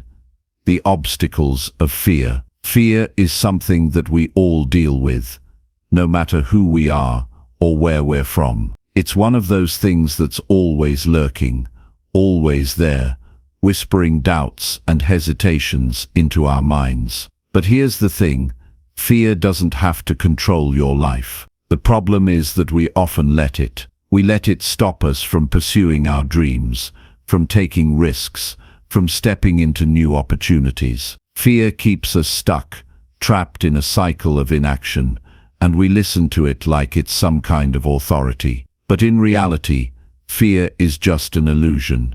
It's not real. It's a mental construct, a product of our mind, and it only has as much power as we give it. The first step in overcoming fear is understanding it. Fear is not the enemy. It's a natural response to uncertainty. When you're about to step outside your comfort zone, when you're about to do something new or challenging, fear will show up. It's part of the human experience. The problem arises when we make fear mean something it doesn't. We start to believe that fear is a sign that we shouldn't do something, that it's a signal to stop, to retreat, to play it safe. But that's not true. Fear is just our brain trying to protect us from the unknown. It's trying to keep us safe, even if that means keeping us stuck. Once you realize that fear is just a natural response, something you can work with, rather than something to avoid, you can start to shift your mindset. The next time fear creeps in, instead of listening to it and allowing it to control your actions, ask yourself, what is this fear really telling me? Often it's not telling you that you should avoid taking action. It's telling you that you're on the verge of something big, something outside of your comfort zone. It's a sign that growth is just on the other side. Fear isn't a red light telling you to stop. It's a green light telling you that you're on the right track. So how do you overcome fear? The answer is simple. You have to feel it, face it, and take action in spite of it. It sounds easy enough, but I know it's not. Fear can be paralyzing. It can make you feel small, powerless, like you're not capable of handling what's ahead. But here's a little secret. You are capable. You've faced fear before and come out stronger on the other side. Think about the times in your life when you've pushed through fear.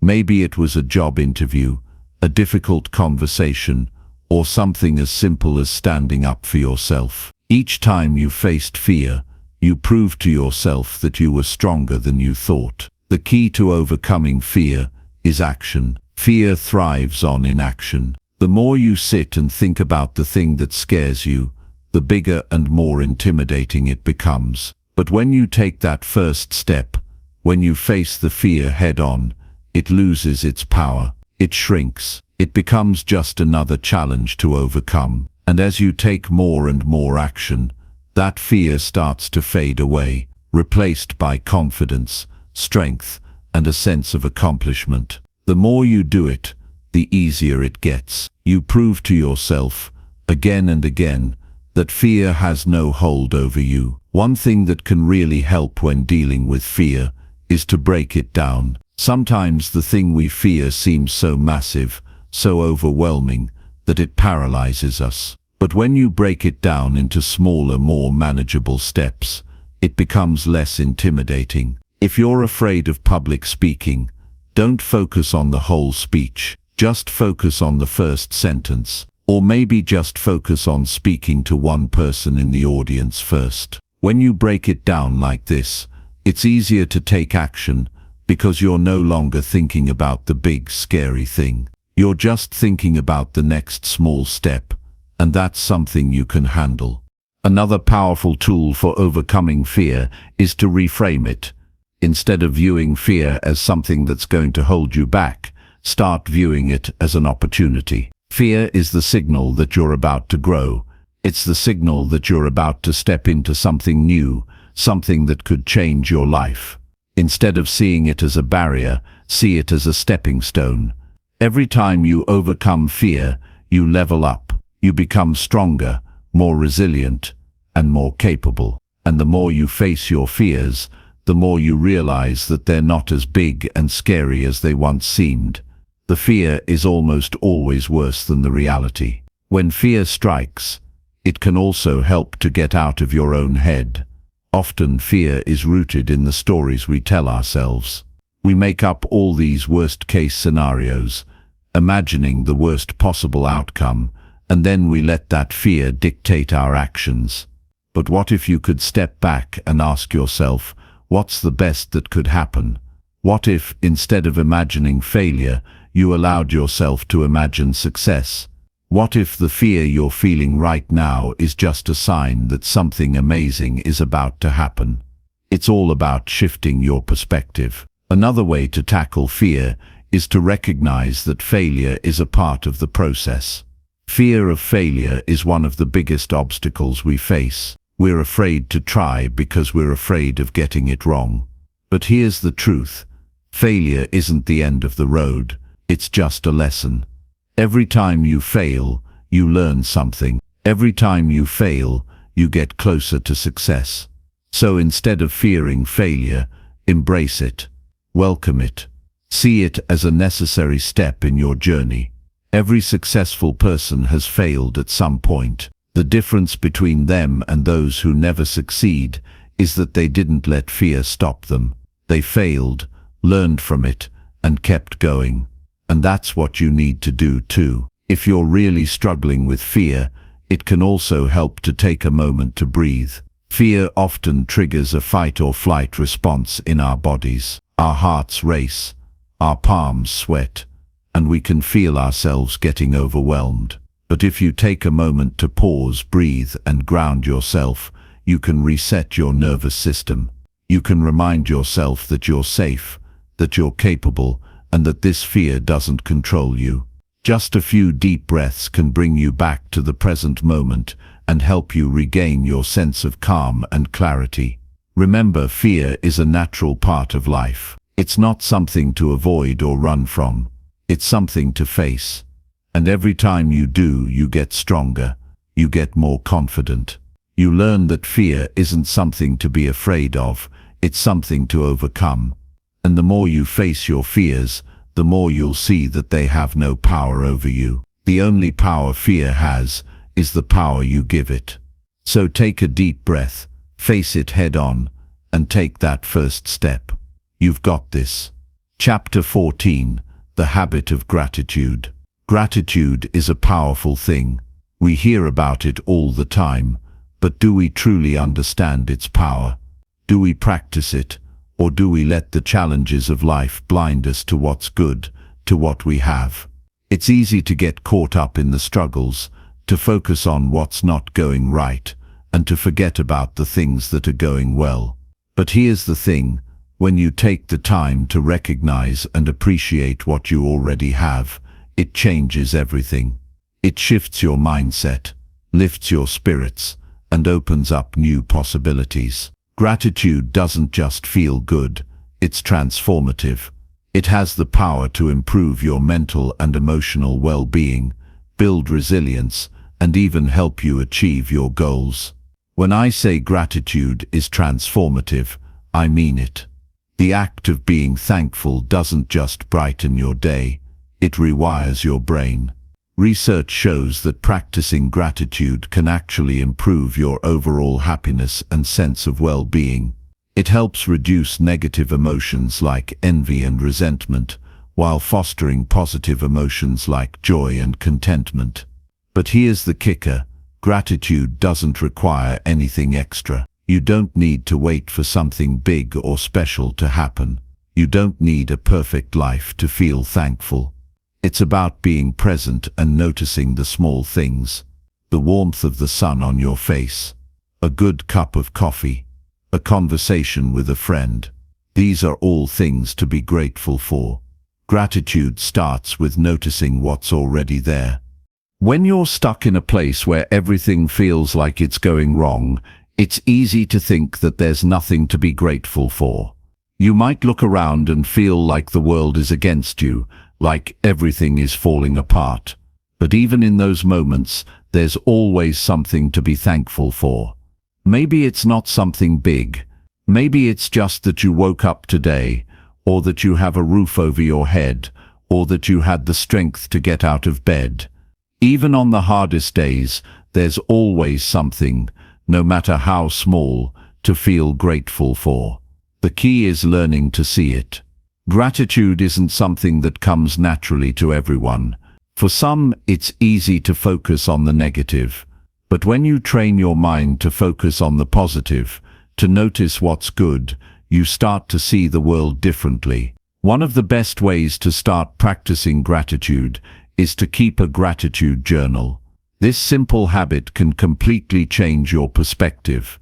Every day, write down at least 3 things you're thankful for. They don't have to be big or grand things, just the small stuff that makes life better. Maybe it's a kind gesture from someone, a beautiful sunset, or even just the fact that you have time to relax. The key is to make it a habit, to do it every day, without fail. When you start looking for things to be grateful for, you'll find that there's so much more than you realized. Your focus shifts from what you don't have to what you do. You start to appreciate the simple moments, the everyday blessings that you might have overlooked before. The beauty of gratitude is that it's not just about feeling good in the moment. It's about creating a ripple effect that extends far beyond yourself. When you express gratitude, whether it's through words or actions, it has the power to inspire others. Think about it. When someone takes the time to thank you or acknowledges something you did, how does it make you feel? It lifts you up, right? It makes you feel valued. Now imagine if you did that for others. If you took the time to genuinely thank them, to show appreciation for their kindness, their support, their presence in your life. You create a positive atmosphere around you. You help others feel seen and appreciated, and that's a powerful thing. But here's the thing about gratitude. It's not always easy. Some days, it feels hard to be thankful when things are tough. When you're facing challenges, When you're dealing with pain or frustration, gratitude can feel like a stretch. But those are the times when gratitude is most important. In moments of hardship, gratitude can be the anchor that keeps you grounded. It's the thing that helps you remember that even though things aren't perfect, they're still good. Gratitude doesn't negate your struggles, it helps you see them through a different lens. It helps you find meaning in the difficulty, to recognize the lessons and growth that come from tough times. It's not about ignoring your challenges, it's about acknowledging the good alongside the bad. Think about how often we get caught up in wanting more. We want more money, more success, more recognition, more stuff. We chase after things, thinking that once we get them, we'll finally be happy. But here's the truth. Happiness doesn't come from external things. It comes from within. It comes from the way you choose to see the world. Gratitude is one of the most powerful tools for shifting your focus from what you lack to what you have. It's about learning to appreciate the present moment, rather than constantly striving for something better. When you practice gratitude, you start to realize that you already have everything you need to be happy. You have your health, your relationships, your talents, your experiences. You have everything that truly matters. Gratitude also helps you build resilience.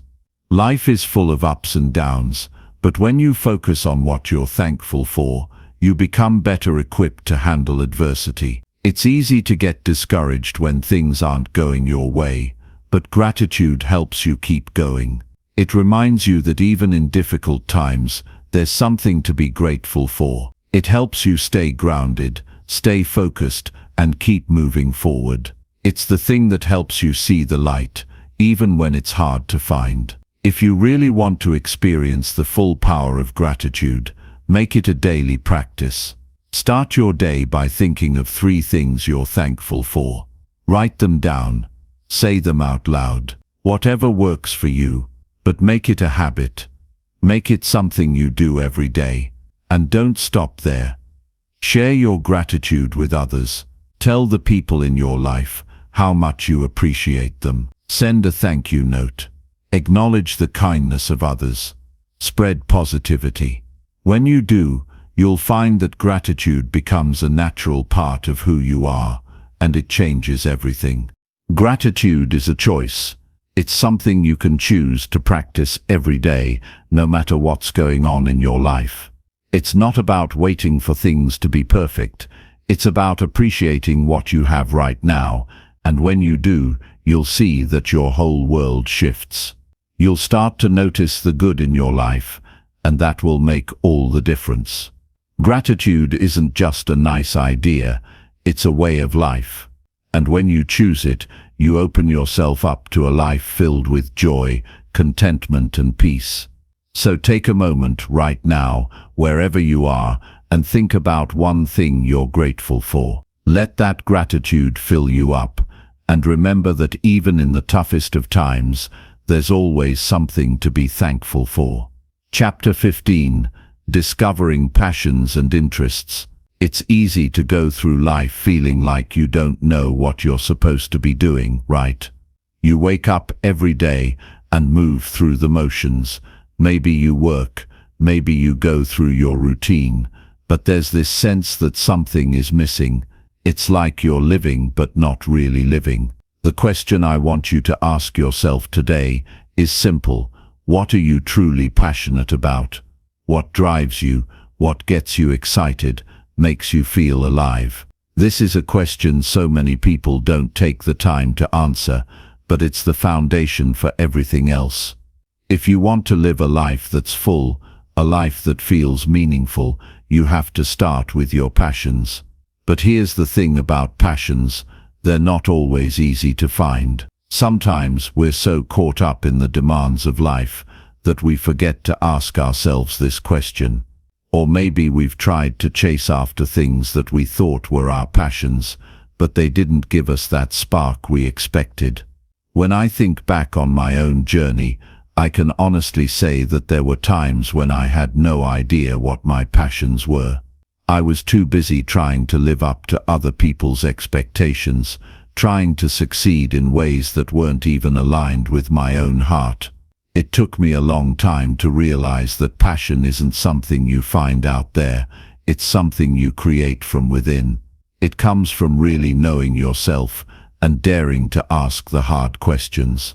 It's not about what the world says you should care about or what other people expect from you. It's about what makes your soul come alive. The first step in discovering your passions is taking a step back and really listening to yourself. What lights you up when you think about it? What activities make time stand still for you? It could be something you've loved since you were a kid, or it could be something that you've always wanted to try but never got around to. Maybe you've always loved painting but never gave yourself the time to explore it. Or maybe you've always been fascinated by technology but pushed it aside because you thought it was a silly dream. Whatever it is, it's in there, waiting to be discovered. But you have to give yourself permission to listen to that quiet voice inside you that's telling you what you love, what excites you. Now I know what you're probably thinking, but what if I don't know what I'm passionate about? Or worse, what if I'm not good at anything? Trust me, I get it. We've all been there, staring at our lives, wondering where the passion went. It's easy to get discouraged when you feel like you're not sure what your thing is. But here's the truth, you don't have to have everything figured out right now. In fact, that's one of the biggest misconceptions people have. We think we need to have our life's purpose figured out all at once, but that's just not how it works. Your passions are something you uncover as you move through life. Sometimes they don't come in a big shiny moment of clarity. Sometimes they come from trying things out, seeing what fits, and allowing yourself to grow along the way. Think of it like this. Imagine you're in a room full of different doors. Each door represents something new, something that could be your passion. But you won't know which one is the right door for you until you start opening them. Some doors will lead to things that don't resonate with you, and that's okay. Every time you try something new and it doesn't click, you learn a little more about what does. Every failure, every misstep is a part of the process. It's all about finding out what feels like you. And sometimes you don't know until you try. But let's say you do find something that sparks your interest. Maybe it's writing or photography or building something with your hands. Maybe it's teaching or cooking or helping people in a way you hadn't imagined before. Whatever it is, don't just let it sit there. Dive in, start small if you have to, but make it part of your routine. Dedicate time to it. Passion requires action.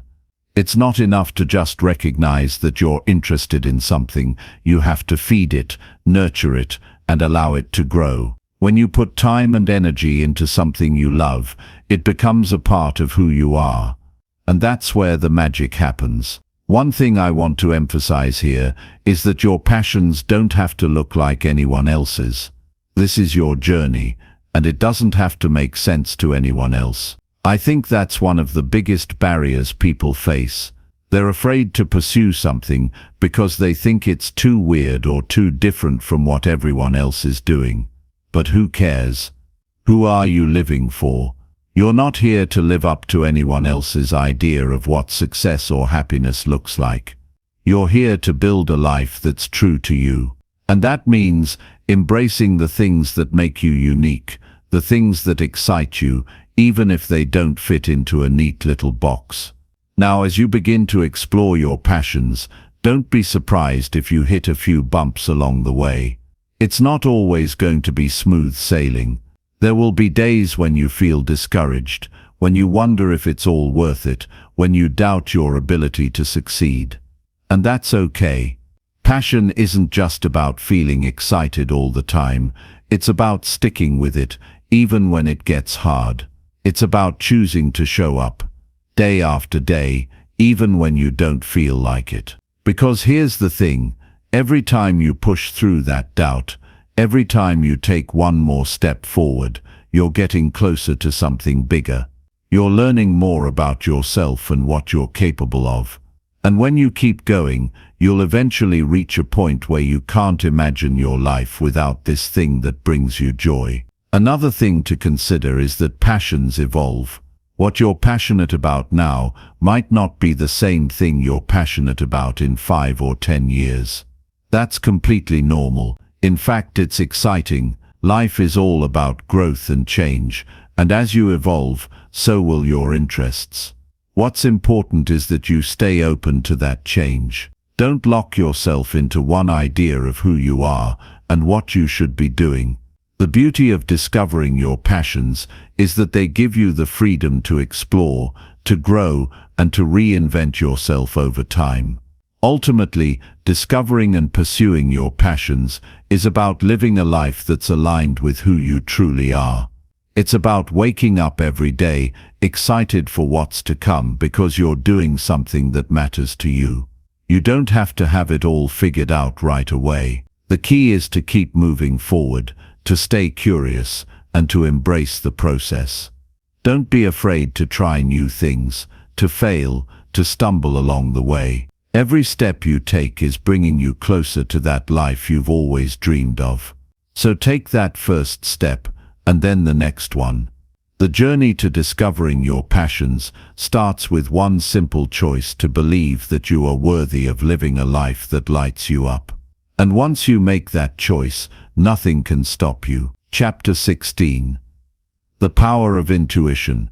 Have you ever had a gut feeling about something? An instinct that told you to go for it, even though everything around you was telling you not to? Maybe it was that feeling that led you to make a bold decision, take a risk, or speak up when you normally wouldn't have. And when you listened to that voice, it turned out to be the best decision you could have made. But how often do we ignore that inner voice? How many times do we question ourselves, second-guess our choices, or listen to the noise around us instead of trusting our own instincts? The truth is, we all have this powerful tool inside us, our intuition, but far too many people ignore it, overthink it, or doubt it. But what if you could start trusting that inner guidance? What if you could strengthen that connection to your intuition so that you didn't just hear it, but knew how to follow it? The reality is, we all have a deep intuitive sense of what's right for us, what aligns with our true purpose, and what path will lead us toward growth and fulfillment. It's that quiet voice that speaks directly to your heart, often in ways that logic can't explain. The more you listen to it, the stronger it becomes. But in a world where we're constantly bombarded with opinions, advice, and noise, it's easy to lose touch with that inner voice. It's easy to start questioning yourself, doubting your choices, and second-guessing what you know deep down to be true. But here's the thing. Your intuition is your superpower. When you learn how to listen to it and trust it, you tap into something that guides you through life with confidence, clarity, and a sense of purpose.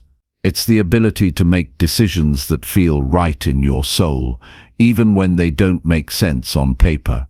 It's the ability to walk through life with a sense of certainty, knowing that you're exactly where you're meant to be, even if the journey is uncertain.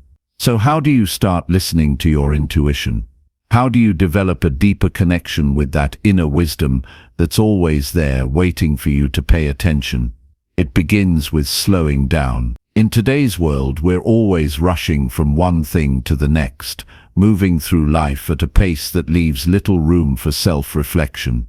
But the more you rush, the more you drown out the quiet, subtle voice of your intuition.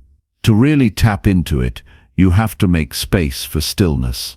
You have to give yourself the time and mental clarity to hear it. One of the simplest ways to do this is by spending time in solitude. Whether it's through meditation, journaling, or just taking a walk alone, you have to create moments where you're not distracted by the noise of the world. It's in these moments of quiet that you can hear that inner voice. It might not speak to you in bold, dramatic ways. It might come in small nudges or feelings, but the more you tune in, the more you'll start to recognize it. And once you start recognizing it, you can begin to trust it.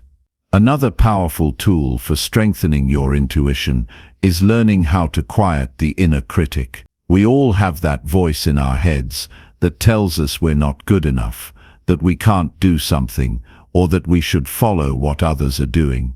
This voice often drowns out our intuitive sense, making us doubt ourselves. To strengthen your intuition, you have to start pushing that voice aside. You have to remind yourself that your instincts are just as valuable as any piece of advice you'll ever get. The more you silence the critic and listen to what feels right for you, the more connected you become to your true self. The beauty of intuition is that it doesn't need to be justified. It doesn't require logic, and it doesn't care about what makes sense to others. It's a deeply personal experience that you don't have to explain to anyone else. It's your truth, and that's all that matters. And the more you trust that truth, the more powerful your intuition becomes. You begin to make decisions based on what you feel is right for you, not because it's what everyone else is doing, or because it's the safe choice. You start to make decisions that are in alignment with who you are and where you're going. You stop waiting for permission, and you stop second-guessing yourself. You know what's best for you. But let's be real here, listening to your intuition isn't always easy. There will be times when you feel torn, unsure or afraid. When your heart is telling you one thing, but your mind is telling you another. This is when the power of trusting your intuition becomes even more important. It's easy to follow the logical path, the one that's clear and mapped out for you, but the real magic happens when you take that leap of faith, when you step into the unknown and trust that the path will unfold as you move forward. The more you do this, the more you'll learn that life doesn't always work according to the rules you've been taught. Sometimes, the only rule that matters is listening to your own heart. As you get more comfortable with trusting your intuition, you'll notice that it starts showing up in more areas of your life. It guides you in your relationships, your career, your personal growth. You'll begin to notice patterns and signs that point you in the right direction. Maybe it's a certain person you meet, or an opportunity that feels too right to pass up, or a decision that just feels right, even though you can't explain why. These are the little nudges that come from your intuition, telling you to take action, to move forward, to trust the process. But here's the catch: intuition doesn't always lead to smooth paths. It doesn't promise that everything will be easy, or that you'll never face challenges. In fact, listening to your intuition often means stepping out of your comfort zone and into situations that feel uncertain. But this is where the real growth happens. Your intuition isn't here to protect you from challenges, it's here to guide you through them. It's here to help you find your way, even when the road is unclear. And when you trust it, even in the tough moments, you learn that you're capable of handling more than you ever imagined. The key is to keep trusting the process, even when it doesn't make sense, even when you feel scared, even when everyone else is telling you to do something else. If you listen closely enough, your intuition will always guide you toward the life you're meant to live. It might not be the easiest path, but it will be the most rewarding. The more you listen to your intuition, the more you'll come to realize that it's the key to unlocking your true potential. It's the key to living a life that's authentic, meaningful, and aligned with your deepest desires. So take a deep breath, quiet the noise, and start listening to the wisdom that's already inside you. Trust it. It knows the way. Chapter 17. Embracing change. Life is change. It's not static. It doesn't stay the same. And if we're being honest, it never really gives us a break. We all go through seasons where things shift, sometimes slowly, other times all at once. Some changes are huge, like a career change, a relationship ending, or a big move. Others might seem smaller, but are just as impactful, like the way you look at the world after reading a life-changing book, or taking on a new challenge. But no matter the size, change is inevitable. It's not a matter of if, but when. And the thing is, as much as we might like to think we can avoid it or control it, change has a way of happening whether we're ready for it or not. The question is, how do we navigate those changes when they come? How do we embrace them instead of resisting them? A lot of people get caught up in fear when change comes knocking. There's this deep-seated feeling that change means losing something or stepping into the unknown, and that can be terrifying.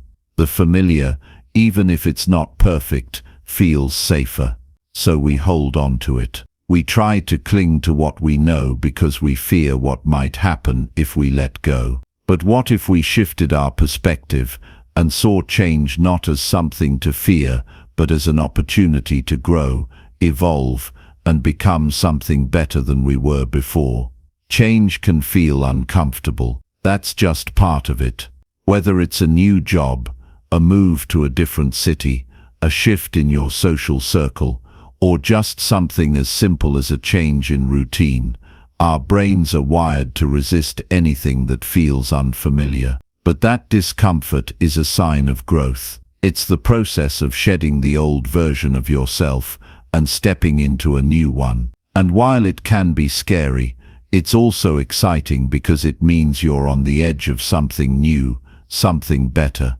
One of the most important things to remember when you're faced with change is that it's okay to feel uncertain. In fact, uncertainty is often a sign that you're pushing yourself beyond your comfort zone. When you're in that place of not knowing exactly what's going to happen next, it's easy to feel like you're on shaky ground.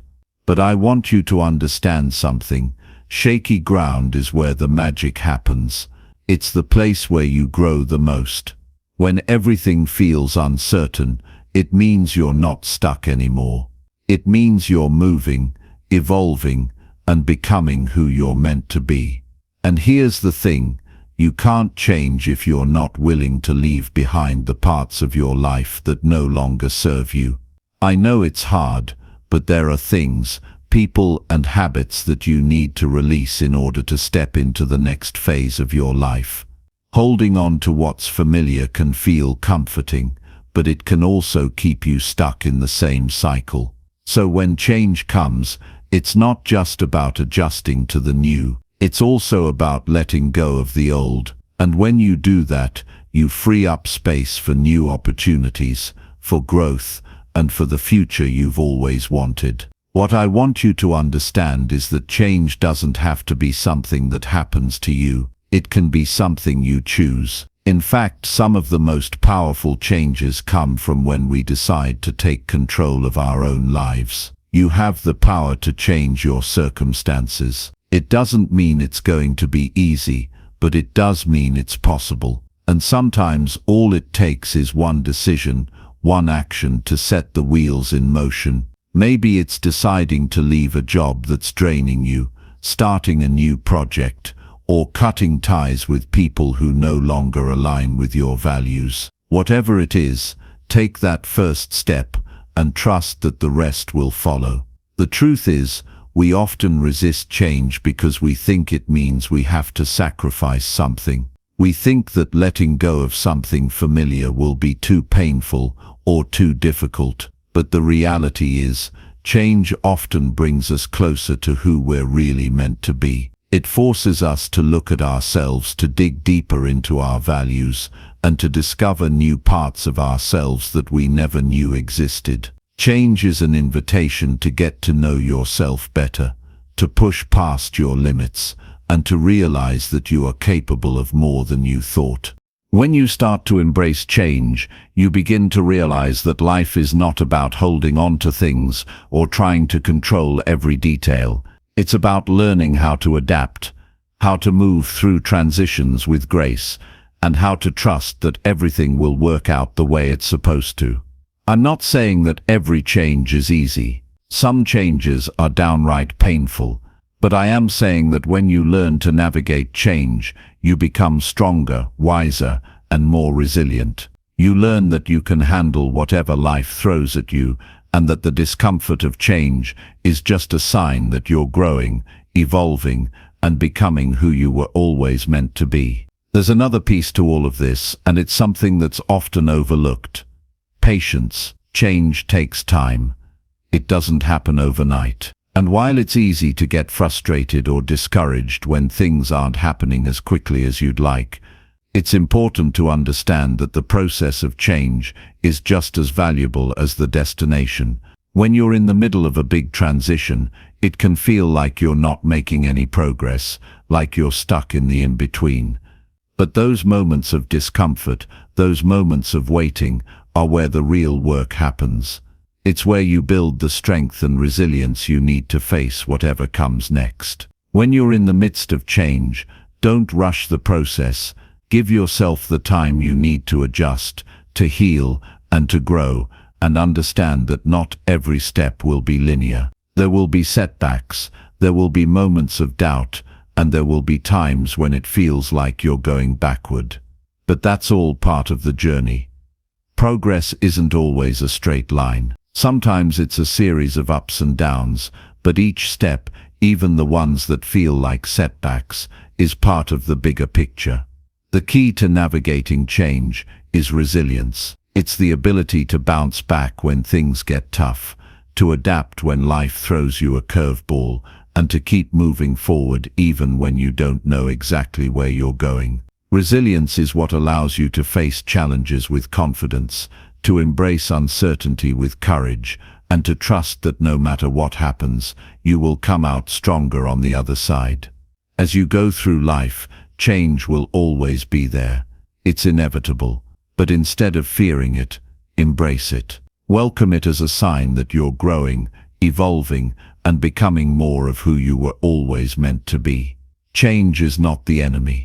It's the teacher, the guide, the force that pushes you to go beyond what you thought was possible.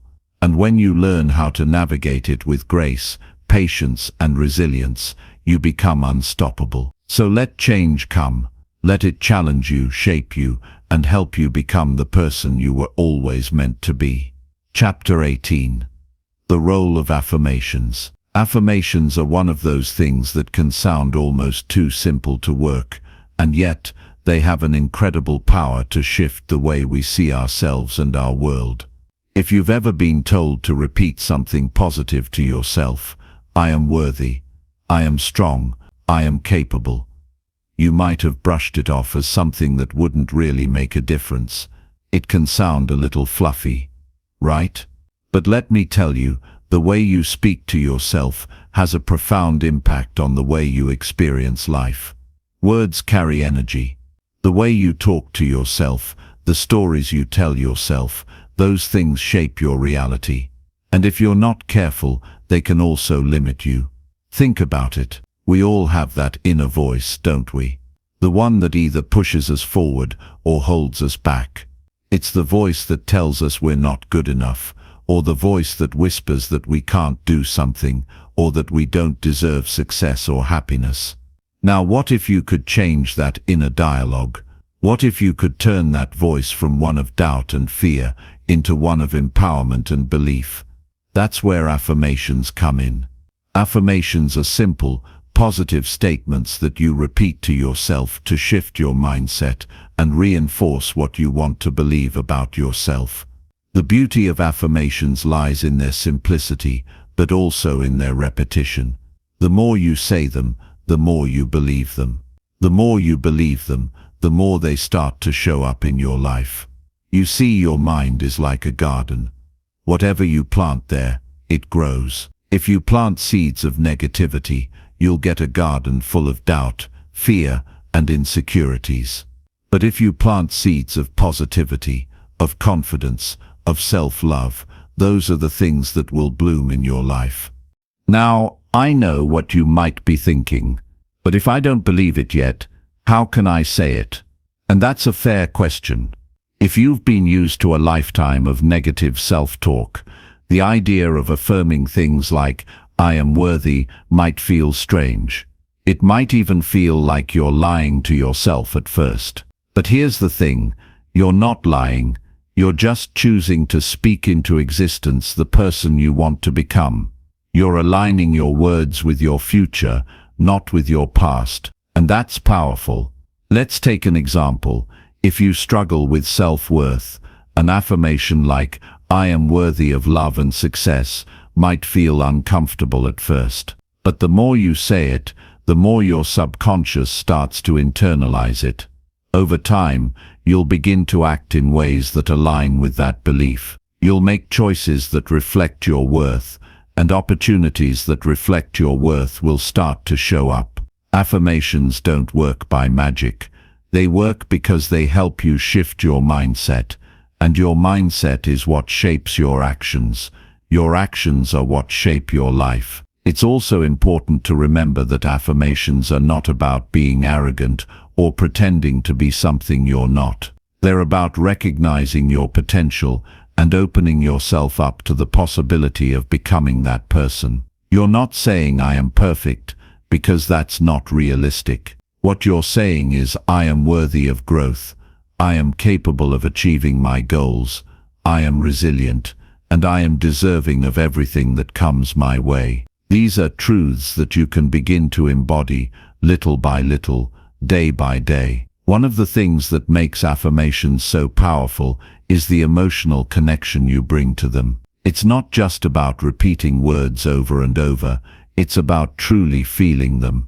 When you say your affirmations, really think about what they mean. Don't just let the words pass by your lips, let them sink deep into your heart. Visualize what it would feel like if what you were saying were already true. Imagine how your life would change, how you would walk into each day with a sense of confidence, with a belief in your ability to handle whatever comes your way. Feel that energy, that shift, and let it become part of you. For example, when you say, "I am confident and capable," picture yourself walking into a room, exuding confidence. See yourself tackling challenges with a sense of calm, knowing that no matter what, you'll find a way through. When you say, "I deserve love and respect," feel what it would be like to be treated with kindness, to have your boundaries respected, and to experience deep, meaningful connections. When you say, "I am enough," really sit with that feeling.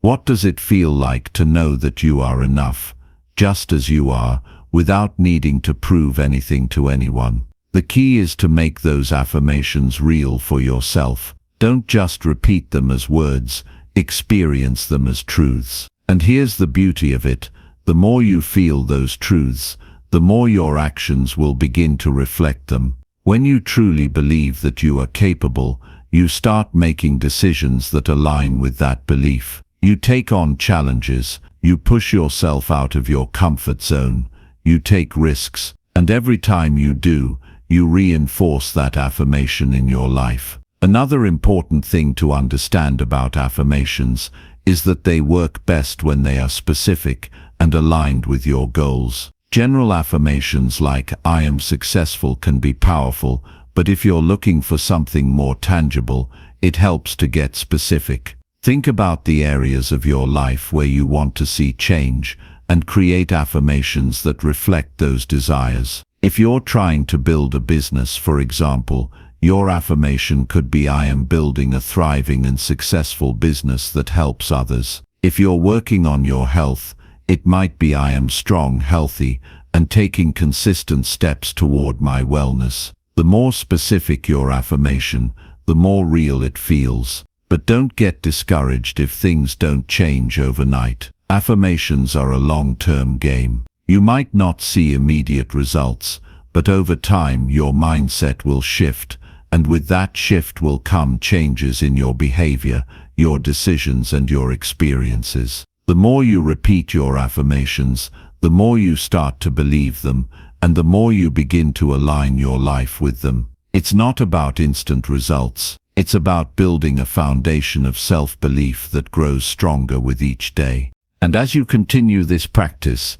you'll begin to notice something incredible. Your life starts to reflect your affirmations. Opportunities you never saw before start to appear. You feel more confident, more resilient, more capable of handling whatever comes your way. Your relationships improve. Your mindset shifts from one of scarcity to abundance. You start to see yourself not as someone who is just getting by, but as someone who is capable of creating the life they want. You become the person you've been affirming all along. So don't underestimate the power of a simple affirmation. It's not about tricking yourself. It's about aligning your thoughts, your beliefs, and your actions with the person you are becoming. When you make that choice to speak positivity into your life, to believe in your worth, to affirm your power and your potential, you are taking the first step toward creating the life you deserve. And that, my friend, is one of the most powerful things you can do. Chapter 19. Celebrating progress and achievements. When you're on a journey of personal growth, it's easy to get lost in the grind, the hustle, the constant pressure to be better, do more, achieve everything you set your mind to. But there's something incredibly powerful about stepping back and just appreciating how far you've come. Often, we're so focused on the next goal, the next milestone, that we forget to look at how much we've already accomplished. But that's where true growth lies. It's not just about what you haven't achieved yet. It's about celebrating the progress you've made, no matter how small it may seem in the moment. Think about this for a second. How often do you stop and truly acknowledge your own progress? I mean, really take a moment to reflect on everything you've overcome, every step you've taken, every lesson you've learned along the way. We can get so caught up in looking ahead that we fail to recognize the milestones we've passed. We forget to celebrate the small victories, the ones that ultimately lead to the bigger picture. But it's those small victories that are the true building blocks of success. Every time you push yourself to do better, even when you feel like giving up, you're making progress. Every time you stand up after a failure, you're growing. And that deserves to be celebrated. There's a real power in acknowledging where you've been.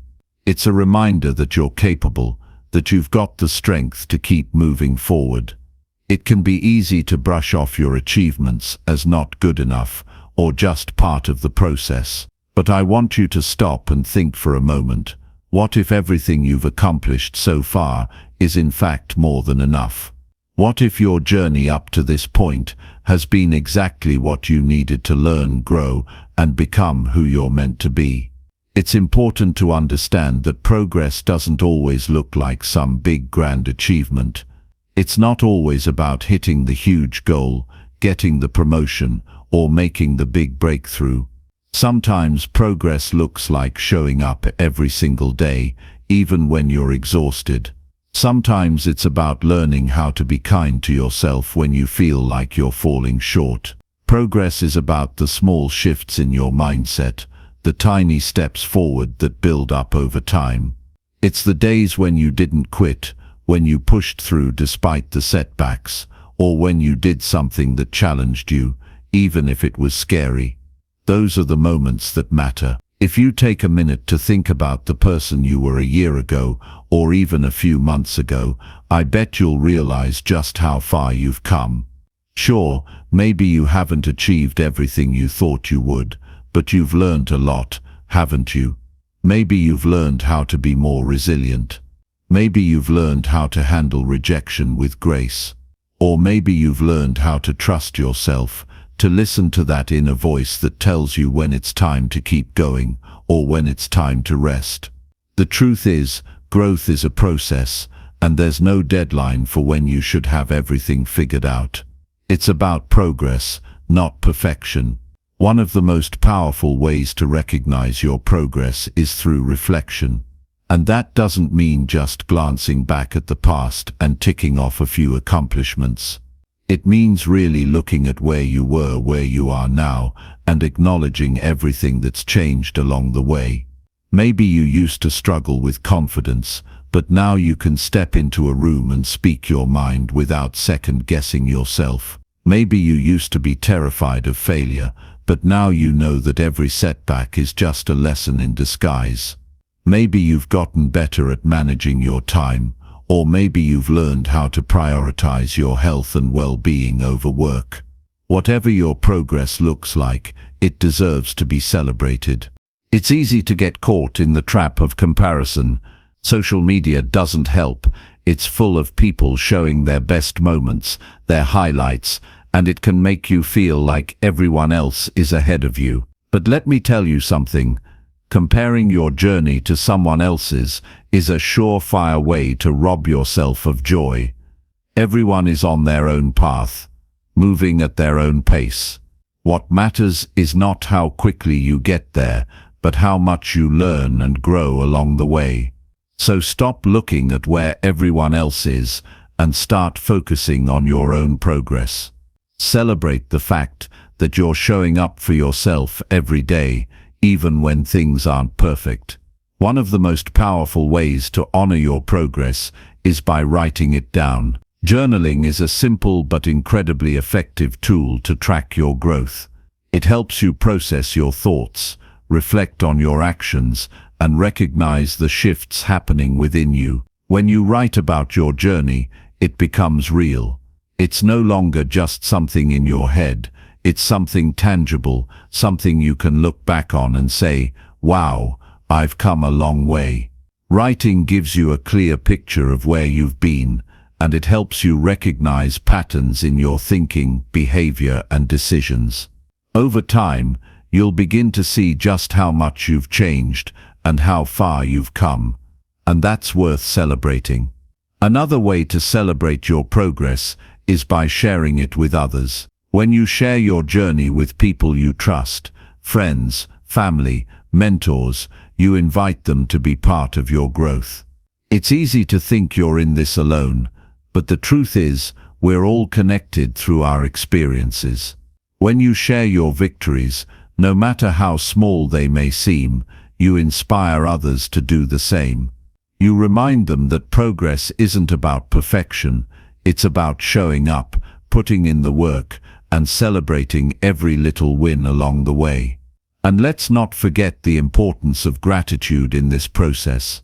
Gratitude is a powerful tool that shifts your focus from what you don't have to what you do have. When you take the time to appreciate the small things, your health, your family, your work, the roof over your head, you shift your mindset from scarcity to abundance. Gratitude reminds you that you've already come so far, and there's so much to be thankful for. When you celebrate your progress, you're practicing gratitude for the effort you've put in and the growth you've experienced. At the end of the day, celebrating progress isn't about throwing a party for yourself every time you do something right. It's about taking a moment to pause, reflect, and acknowledge how far you've come. It's about giving yourself credit for the effort you've put in and the lessons you've learned. It's about recognizing that every step forward, no matter how small, is a victory. And when you do that, you'll find that the journey becomes more enjoyable. You'll feel more fulfilled. You'll start to see the beauty in the process, not just the end result. So take a moment to celebrate yourself. You've worked hard, you've grown, and that's something worth acknowledging. No matter where you are on your journey, remember that progress is progress, and every step forward is something to be proud of. Keep going, keep growing, and most importantly, keep celebrating yourself along the way. Chapter 20. Continuing the journey alone. Every single person you look up to, every success story you've heard, every name that's been etched into history, they all started with a moment of decision. A decision to stop waiting. A decision to stop hoping for the perfect conditions, the perfect timing, the perfect circumstances. They understood that waiting for perfection is just another way of procrastinating. And the truth is, the only thing standing between you and the life you want is your willingness to take action right now, not tomorrow, not when you feel ready. Now, the thing about life is, it doesn't wait for you to feel prepared. It doesn't pause for you to gather courage or to plan out every step.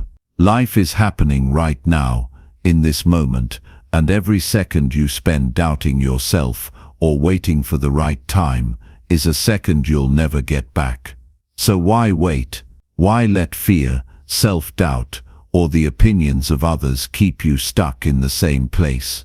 You've got everything you need to start, right here, right now. You see, starting doesn't mean you have to have it all figured out. It doesn't mean you need to know every step of the journey before you take the first one. Starting simply means deciding that where you are right now is not where you want to stay.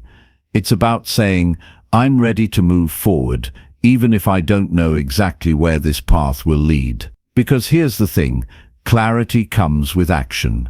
Confidence comes with progress.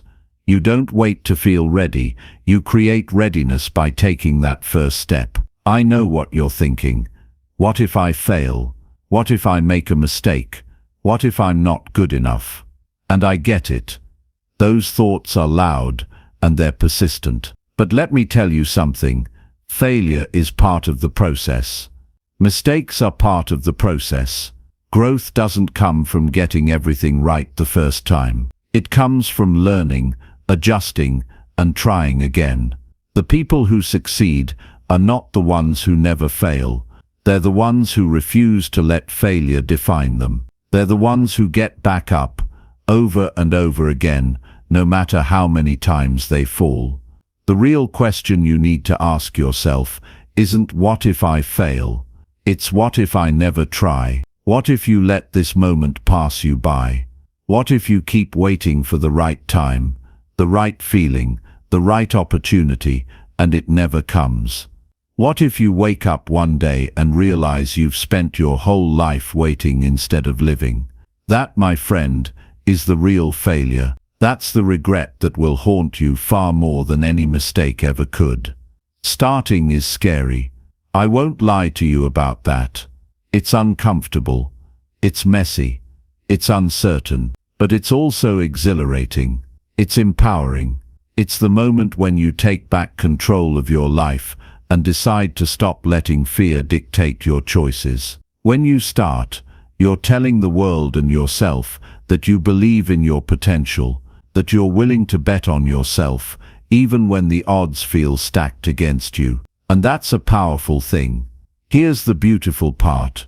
Once you start, momentum takes over. That first step might feel like the hardest thing you've ever done, but once you take it, the second step is just a little easier, and the third step is easier still. With every step you take, you'll gain confidence, you'll learn, you'll grow, and before you know it, you'll look back and realize how far you've come. But none of that can happen if you don't take that first step. I want you to think about the life you want, not just the surface-level goals, but the kind of life that makes you feel alive. The kind of life that gets you out of bed in the morning, excited to take on the day. The kind of life that feels meaningful, fulfilling, and true to who you are. That life is waiting for you, but it's not going to come to you on its own. You have to go out and create it. You have to be willing to take risks, face your fears, and do the hard work. And it all starts with one decision. The decision to begin. There's a saying I love. The journey of 1,000 miles begins with a single step. It's simple, but it's powerful. Because no matter how big your dreams are, no matter how far away they may seem, the only way to get there is to start walking. One step at a time. One day at a time. You don't have to have it all figured out. You don't have to be perfect. You just have to start. Think about it. What's the worst that could happen? Maybe you'll stumble. Maybe you'll fall. Maybe things won't go exactly as planned. But so what? That's life. The worst thing you can do is let the fear of failure keep you from trying. Because even if you fall, you'll learn. And that learning will make you stronger, wiser, and better equipped for the next step. Every failure is just another step closer to success. On the flip side, think about what could happen if you succeed. Think about the doors that could open, the opportunities that could come your way, the person you could become. Think about how it would feel to wake up every day knowing you're living a life that aligns with your purpose. That's what's waiting for you on the other side of fear. That's what's possible when you choose to start. So here's my challenge to you. Stop waiting. Stop overthinking. Stop telling yourself you're not ready, because you are. You've been ready. The only thing left to do is take action. Start small if you have to. Take the tiniest step forward. But start. Don't let another day go by where you're standing still, stuck in the same place, wishing for a better life. You have the power to create that life. And it starts with one decision, one step. You've got this. You're capable of so much more than you realize. The journey won't be easy, but it will be worth it. And every step you take will bring you closer to the person you're meant to be. So take that first step. Start now. The rest of your life is waiting for you, and it's going to be incredible.